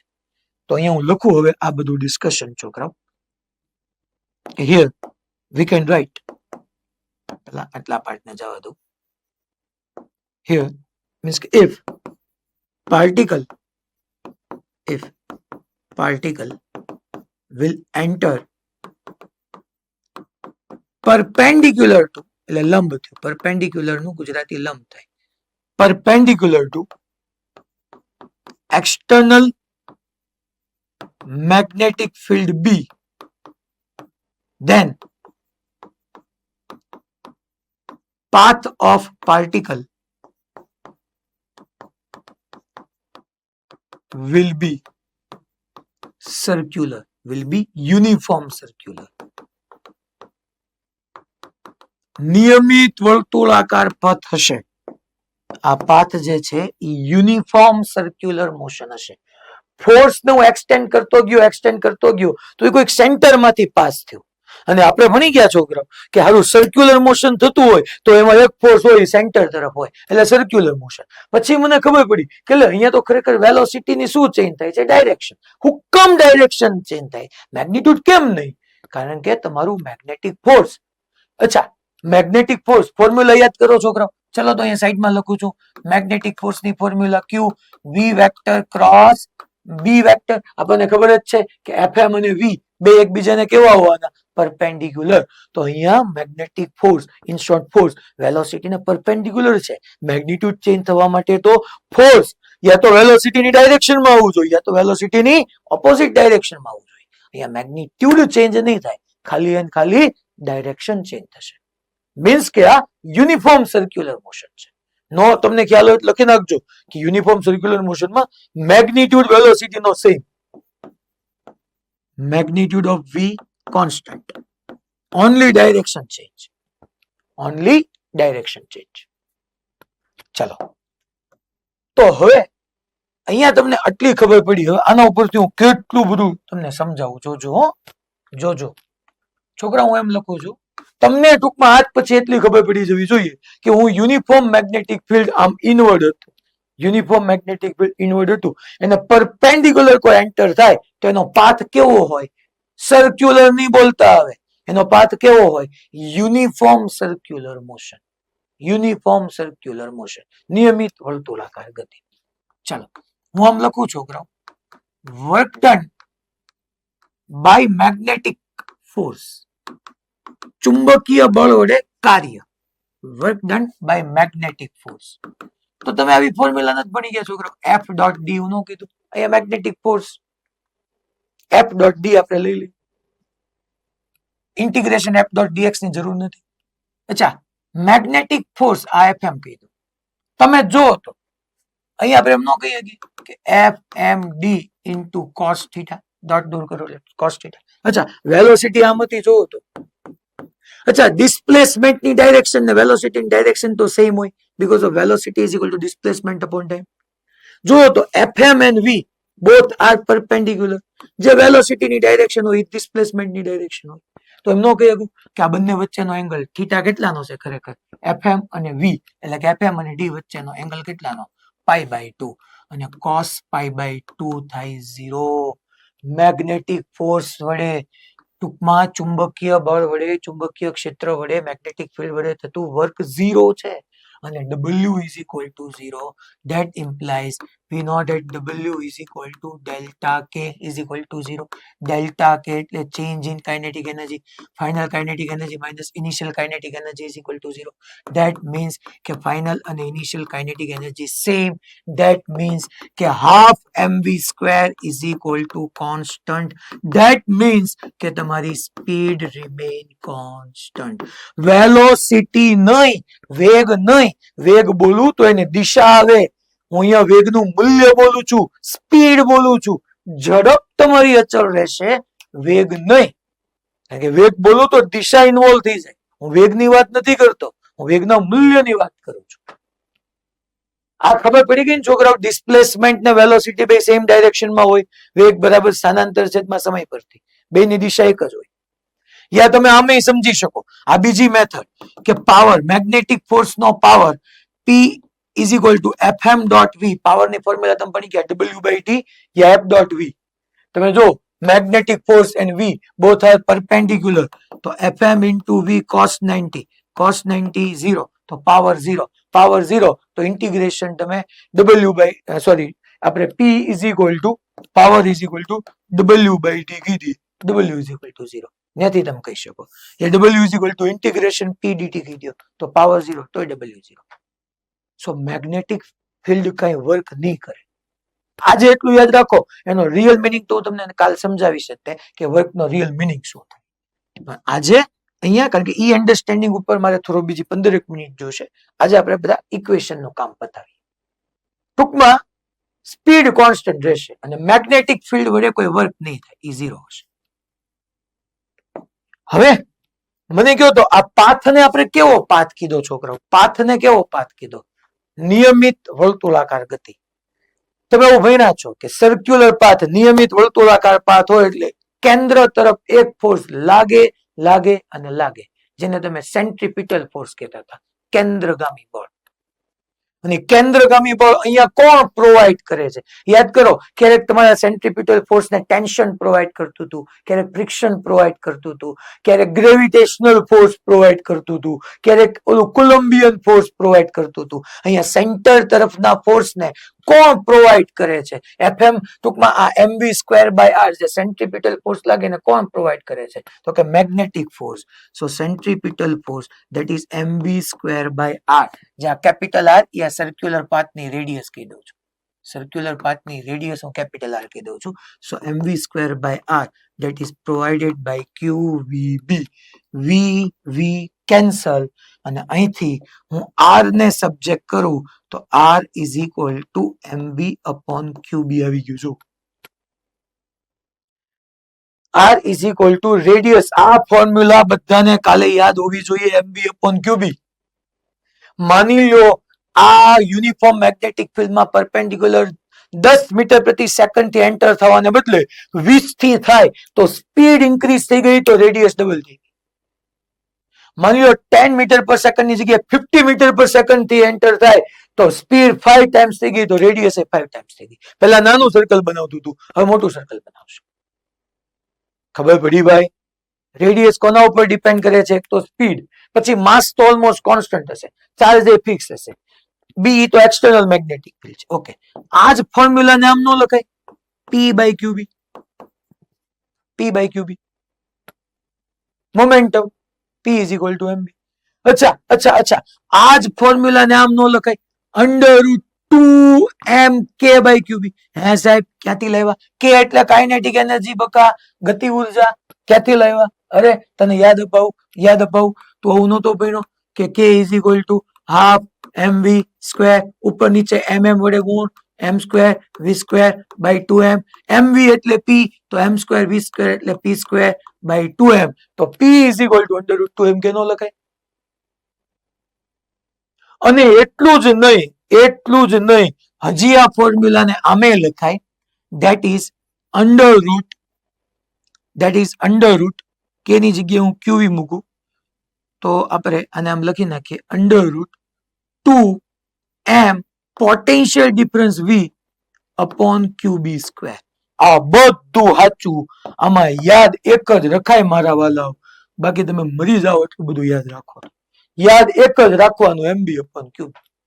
આ છેલ્લું કેમ આવ્યું ને કહું છું, ચિંતા કરો માં, કહું જ છું. પેલા બોલો, MB ની જગ્યાએ P મૂક્યું, ક્લિયર બધાને? જાગો છો ને? આટા મૂકી નથી દીધા ને? ઓકે. અમરેલીભાઈ orange T shirt, orange yellow, બીજી બેચ. હા, મને એમ લાગે તું હુઈ ગયો તો, જાગતો તો તું? પાક્કું? વિશ્વાસ નથી, એ મારે ચેક કરાવવું પડશે. તું હુઈ જ ગયો તો. તો centripetal force is equal to magnetic force, VV cancel, તો MB બાય QB. MB ની જગ્યાએ P is equal two √2m કે. આ કાઇનેટિક એનર્જી. મેં છોકરાઓ K ની જગ્યાએ QV મૂક્યું છે. હવે કેમ આવ્યું? હાલો સમજાવો.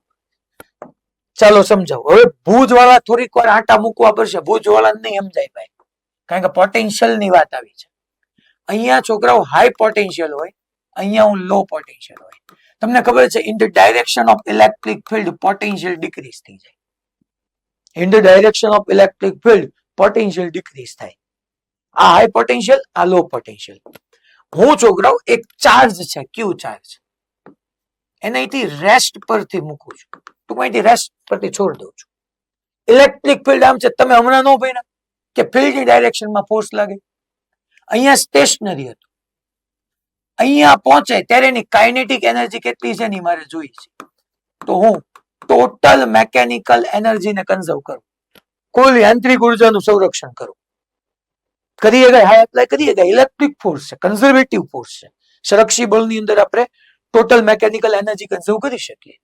તો આવું તમે ભણી ગયા છો. Initial kinetic plus initial potential, પ્રારંભિક ગતિ ઉર્જા પ્લસ પ્રારંભિક સ્થિતિ ઉર્જા, અંતિમ સ્થિતિ ઉર્જા, અંતિમ ગતિ ઉર્જા. ઇનિશિયલી જો સ્ટેશનરી, રેસ્ટ એટલે 0. Initial potential energy V is equal to U by Q. હા, મેં છોડી દીધા છે અમુકને. આજે આપણે વિડીયો ચલાવી દેશું, છોકરાઓ ઘરે જોઈ લેશે. છોડી દીધા. V is equal to U by Q. Bhuj વાળા આ કેમ આવ્યું એ તમને ભણાવવામાં આવશે. તમારા ચેપ્ટર બાકી છે, બાકી બધાને સમજાય છે ને ભાઈ? V is equal to U by Q. Hello, આવું તમે ભણી ગયા. તો U is equal to VQ. તો U is equal to VQ. અચ્છા, અંતિમ મારે જોઈ છે. અચ્છા, અંતિમ સ્થિતિ ઉર્જા જો, તો અંતિમ પોટેન્શિયલ એનર્જી, પોટેન્શિયલ 0 થઈ ગયું. I આ લો, તો લો માટે V 0 થઈ ગયું. 0 into Q 0. તો kinetic energy K is equal to આમનો લખાય VQ. હવે યાદ કરો, ઓલી ફોર્મ્યુલા શું હતી આપણી? R ઇઝ ઇક્વલ ટુ શું હતી? તો કે ભાઈ MB upon QB હતી. મેં MB ની જગ્યાએ √2mK upon QB કીધું. મેં એમ કીધું કે K ની જગ્યાએ VQ મૂકો, તો 2m K ની જગ્યાએ Q into V upon Q છેદમાં B. આ Q અને B ને હું રૂટમાં લઈ જાઉં, રૂટમાં, તો એ Q² B² નો થઈ જાય. Q² B², Q ઉડી જાય. તો એ ફોર્મ્યુલા આવી. અને આ V શું છે? V potential difference, PD. ભુજવાળા તમારે યાદ રાખી લેવાનું, K is equal to QV. તમારે ચાલી ગયું છે? ઠીક, તોય તમને આવડે છે? વાહ, હા ભાઈ. શું બેટા? ઓકે ઓકે, તો વાંધો. ચાલો, મોડર્ન ફિઝિક્સ માં આવી ગયું. ગુડ. તો અહીંયા Q² B² લે Q ગયા અને ઉડાડી દીધો. V PD છે. તો આટલી ફોર્મ્યુલા બને છોકરાઓ. હવે હું મારી વાતને ત્યાંથી આગળ કન્ટિન્યુ કરું, અહીંથી આ બધું કન્ટિન્યુટીમાં જાય. આ એક હું જવા દઉં, કારણ કે આ મેં ઓલરેડી આગળ લખી દીધું છે. આ કેમ આવ્યું એ મેં તમને કહી દીધું.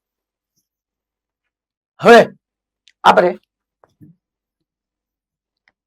છોકરાઓ અહીંયા સર્ક્યુલર મોશન થયું, એટલે મેં તમને આ બધું ડિસ્કશન કર્યું કે સર્ક્યુલર મોશન થયું, વર્ક ડન 0 થયું, રેડિયસ ની ફોર્મ્યુલા આવી ગઈ. હવે છોકરાઓ અહીંયા સર્ક્યુલર પાથ હોય તો આપણે ન બની ગયા કે સર્ક્યુલર પાથ માટે હું આમ ન લખી નાખું, for circular motion, V is equal to R omega થાય મારા વાલા. આવું તમે બધા ભણી ગયા છો. અને અહીંથી હું ઓમેગા ને સબ્જેક્ટ કરું, તો v બાય r થાય. અને v બાય r, r ની જગ્યાએ હું પાછો મૂકી દઉં mv અપોન qb. v હપડીંગ. તો અહીંથી જો તમારી પાસે ઓમેગા મળી ગયું, that is qb by m. Omega is equal to 2 pi f. તો f ની જગ્યાએ હું qb upon 2 pi m લખી શકું. અને t is equal to time period, આવર્તકાળ 1/, આવૃત્તિ. તો આપણે 1 upon f એટલે 2 pi m upon qb લખી નાખવું. આમાં ગમે એક યાદ રાખશો હાલશે. ટૂંકમાં બે ફોર્મ્યુલા તમારે યાદ રાખવાની છે. એક mb by qb કહી દો અને એક qb upon m કહી દો. છોકરાઓ અહીંયા ધ્યાન આપો, મને સાંભળો. વેલ, રેડિયસ હતી ને, રેડિયસ એ v પર ડિપેન્ડ કરતી હતી. ટાઈમ પીરિયડ એટલે એક સર્ક્યુલર મોશન કમ્પ્લીટ થવા માટેનો ટાઈમ. ઈ ક્યાંય v પર ડિપેન્ડ જ નથી કરતું. જો મીન્સ કે આ પાર્ટિકલ 10 મીટર પર સેકન્ડ ને બદલે 20 મીટર પર સેકન્ડ થી એન્ટર થશે તો સ્પીડ ડબલ થઈ ગઈ, રેડિયસ ડબલ થઈ જશે, મોટું સર્કલ બનશે. પણ ઈ સર્કલ કમ્પ્લીટ કરવા માટેનો ટાઈમ એનો ઈ જ રહેશે, ધેટ ઇઝ ટાઈમ પીરિયડ. હા, અહીંયા આખું સર્કલ કમ્પ્લીટ નથી થતું. જો હજી તો આમે આજે શરૂઆત આપી છે. હજી આમાં કેવા આવવાના ખબર? આખું સર્કલ ક્યારે કમ્પ્લીટ થાય, આ મેગ્નેટિક ફિલ્ડમાં કેટલો ટાઈમ સ્પેન્ડ કરે, આવા કેટલા બધા ક્વેશ્ચન હજી આના લેવલના, ટોપ લેવલના બાકી જ છે. આજ તો ખાલી આપણે છબછબિયા કરીએ છીએ ટોપિકની અંદર કે ભાઈ મેગ્નેટિક ફિલ્ડ નું વર્ક ડન 0 થાય, રેડિયસ mb by qb થાય, એના અલગ અલગ form, t 2 pi m upon qb આવ્યું. ટાઈમ પીરિયડમાં કઈ સ્પીડ બીડ નો આવ્યું, જેમ ઘૂમ આવતું હોય સ્પીડ જે કઈ હોય ટાઈમ પીરિયડ નો જ રહેવાનું છે. તો આ એક ફોર્મ્યુલા તમને કામ આપશે.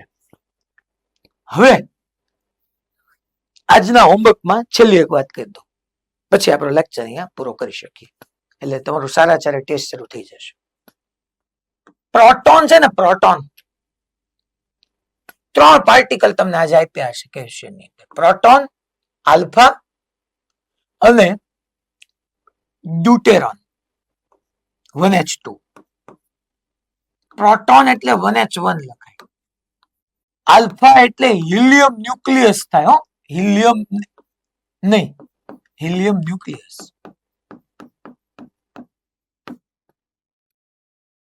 અને ડ્યુટેરોન એટલે 1h2 થાય.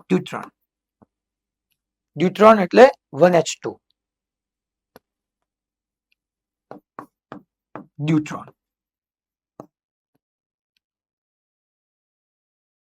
H1 તમને પ્રોટોન કીધું હોય ને એટલે એનું માસ તમને ખબર છે. પ્રોટોન નું માસ 1 એટોમિક માસ યુનિટ 1 AMU થયું.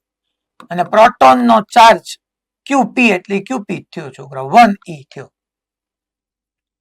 કારણ કે પ્રોટોન ઈ તમને ચાર્જ શો કરે. પણ આલ્ફા નું તમે જોવા જાવ તો આલ્ફા નું માસ 4 AMU થયું. મીન્સ કે 4 times of mass of proton થયું. અને આલ્ફાનો ચાર્જ પ્રોટોન ના ચાર્જ કરતા ટ્વાઇસ થયો. જો અહીંયા 1 છે, અહીંયા 2 છે. આલ્ફા એટલે હિલિયમ ન્યુક્લિયસ થાય. એટલે એમાં 2 પ્રોટોન ને 2 ન્યુટ્રોન હોય, ઇલેક્ટ્રોન નો હોય. આલ્ફા પાર્ટિકલ એટલે હિલિયમ ન્યુક્લિયસ. ન્યુક્લિયસ ની વાત થાય, ઇલેક્ટ્રોન નો લાવતા ભાઈ. આ ડ્યુટ્રોન એટલે 1h2. So mass of deuteron is equal to જો તો 2 times of 2 AMU લખો. અને 2 AMU એટલે 2 times of mass of proton થયો. અને yes, charge of deuteron is equal to charge of proton. આ ડેટા તમને given જ હશે પણ તો યાદ હોવું જોઈએ. હવે કેવા ટાઈપના ક્વેશ્ચન આવે ઈ છેલ્લી એક લાઈન સમજી. આ ત્રણેય પાર્ટિકલ આપ્યા હશે. ઈ એમ કહેશે કે ત્રણેય એક સરખી સ્પીડ થી યુનિફોર્મ મેગ્નેટિક ફિલ્ડ ને પરપેન્ડિક્યુલર એન્ટર થાય. પાછું મેગ્નેટિક ફિલ્ડ કેવું? યુનિફોર્મ. નિયમિત ચુંબકીય ક્ષેત્રને લંબ રૂપે આ ત્રણેય એન્ટર થાય છે. બોલો ડન. તો ત્રણેયનો પાથ કેવો હશે? Circular, uniform circular motion. તો હવે એના રેડિયસ નો રેશિયો આપો, રેડિયસ નો ગુણોત્તર. તો રેડિયસની ફોર્મ્યુલા, હું રેડિયસની ફોર્મ્યુલા લખું, R is equal to MB upon QB. હવે તમને અલગ અલગ કહેશે કે આ ત્રણેય એન્ટર થાય ને એ બધી સેમ સ્પીડ થી એન્ટર થાય છે, એટલે વી સેમ. હલો, બી તો ફિક્સ જ છે, અને ત્રણેય માટેના માસ અને ત્રણેય માટેના ચાર્જ મેં લખાવી દીધા. એટલે તમારે કહેવાનું આરપી જેમ આર આલ્ફા જેમ R D is equal to mass of proton upon Q charge of proton is mass of alpha upon charge of alpha અને mass of deuteron charge of deuteron. બધાનો રેશિયો લઈ લેવાનો, થઈ જાય. આમ લખી શકો પછી કે ભાઈ કોન્સ્ટન્ટ સ્પીડ થી એન્ટર થાય કોન્સ્ટન્ટ વી સાથે, તો આમ ન લખી શકું. આરપી જેમ આર આલ્ફા ઇઝ ટુ જેમ એટલે is to R D is equal to ચલો વી ફિક્સ બી ફિક્સ, તો mass of proton upon charge of proton is to mass of alpha upon charge of alpha is to mass of deuteron upon charge of deuteron. અહીંથી value put કરવાની, relation મળી જશે. માની લો છોકરો તમને એમ કીધું હોય કે આ ત્રણેય charge particle uniform magnetic field ને પરપેન્ડિક્યુલર કોન્સ્ટન્ટ કાઇનેટિક એનર્જી થી એન્ટર થાય છે, તો આ ફોર્મ્યુલા હાલશે કે નહીં હાલે? તો આ ચાલશે કે નહીં? એમબી અપોન ક્યુબી એપ્લાય કરવાની કે બીજી એપ્લાય કરવાની? હું કેવું તમારું? તો કઈ આવશે યુઝ કરવાની? હું એમ કહું છું યુનિફોર્મ મેગ્નેટિક ફિલ્ડ ને પરપેન્ડિક્યુલર કોન્સ્ટન્ટ કાઇનેટિક એનર્જી, બધાની કાઇનેટિક એનર્જી ફિક્સ છે, ફિક્સ કાઇનેટિક એનર્જી થી એન્ટર થાય. શું થાય મને કહો તો હાલો. તો √2m_k વાળી, યસ ગુડ. જો ઘણા કહેતાય શીખી ગયા, આમ અંડરરૂટ કરીને કેસ, જો ભુજવાળા બેન સાચું બોલ્યા. તો આર ઇઝ ઇક્વલ ટુ આ ફોર્મ્યુલા. તમને એમ કીધું યુનિફોર્મ મેગ્નેટિક ફિલ્ડ ને પરપેન્ડિક્યુલર કોન્સ્ટન્ટ વેલોસિટી થી, તો આ ફોર્મ્યુલા. તમને એમ કે કોન્સ્ટન્ટ કાઇનેટિક એનર્જી છે, ત્રણેયની કાઇનેટિક એનર્જી ફિક્સ છે, તો આ ફોર્મ્યુલા. તમને એમ કે ત્રણેય માટે પોટેન્શિયલ સેમ છે, તો આ ફોર્મ્યુલા. ખબર પડી ભાઈ? પાક્કો. હું કાલે આનો ક્વેશ્ચન થી જ શરૂ કરીશ. કાલે હજી આમાં હું ઘણું બધું ભણાવીશ તમને. હજી સ્પીડ સેમ રહી ગઈ, એ બધું આપણે ધર કરવાની જ છે તમારી. પણ આના બે આજે હોમવર્ક આપ્યું હતું અને મને આજે એવું લાગ્યું કે મારે થોડુંક ખેંચવું જોઈએ, એટલા માટે તમે મને 2 કલાક જેવો સહન કર્યો, એ બદલ આપનો ખૂબ ખૂબ આભાર. કાલે આપણે મળીએ છીએ પાછા. ઓકે, આજ તો કોઈને ડાઉટ હવે હશે નહીં, હશે તો પૂછશે નહીં.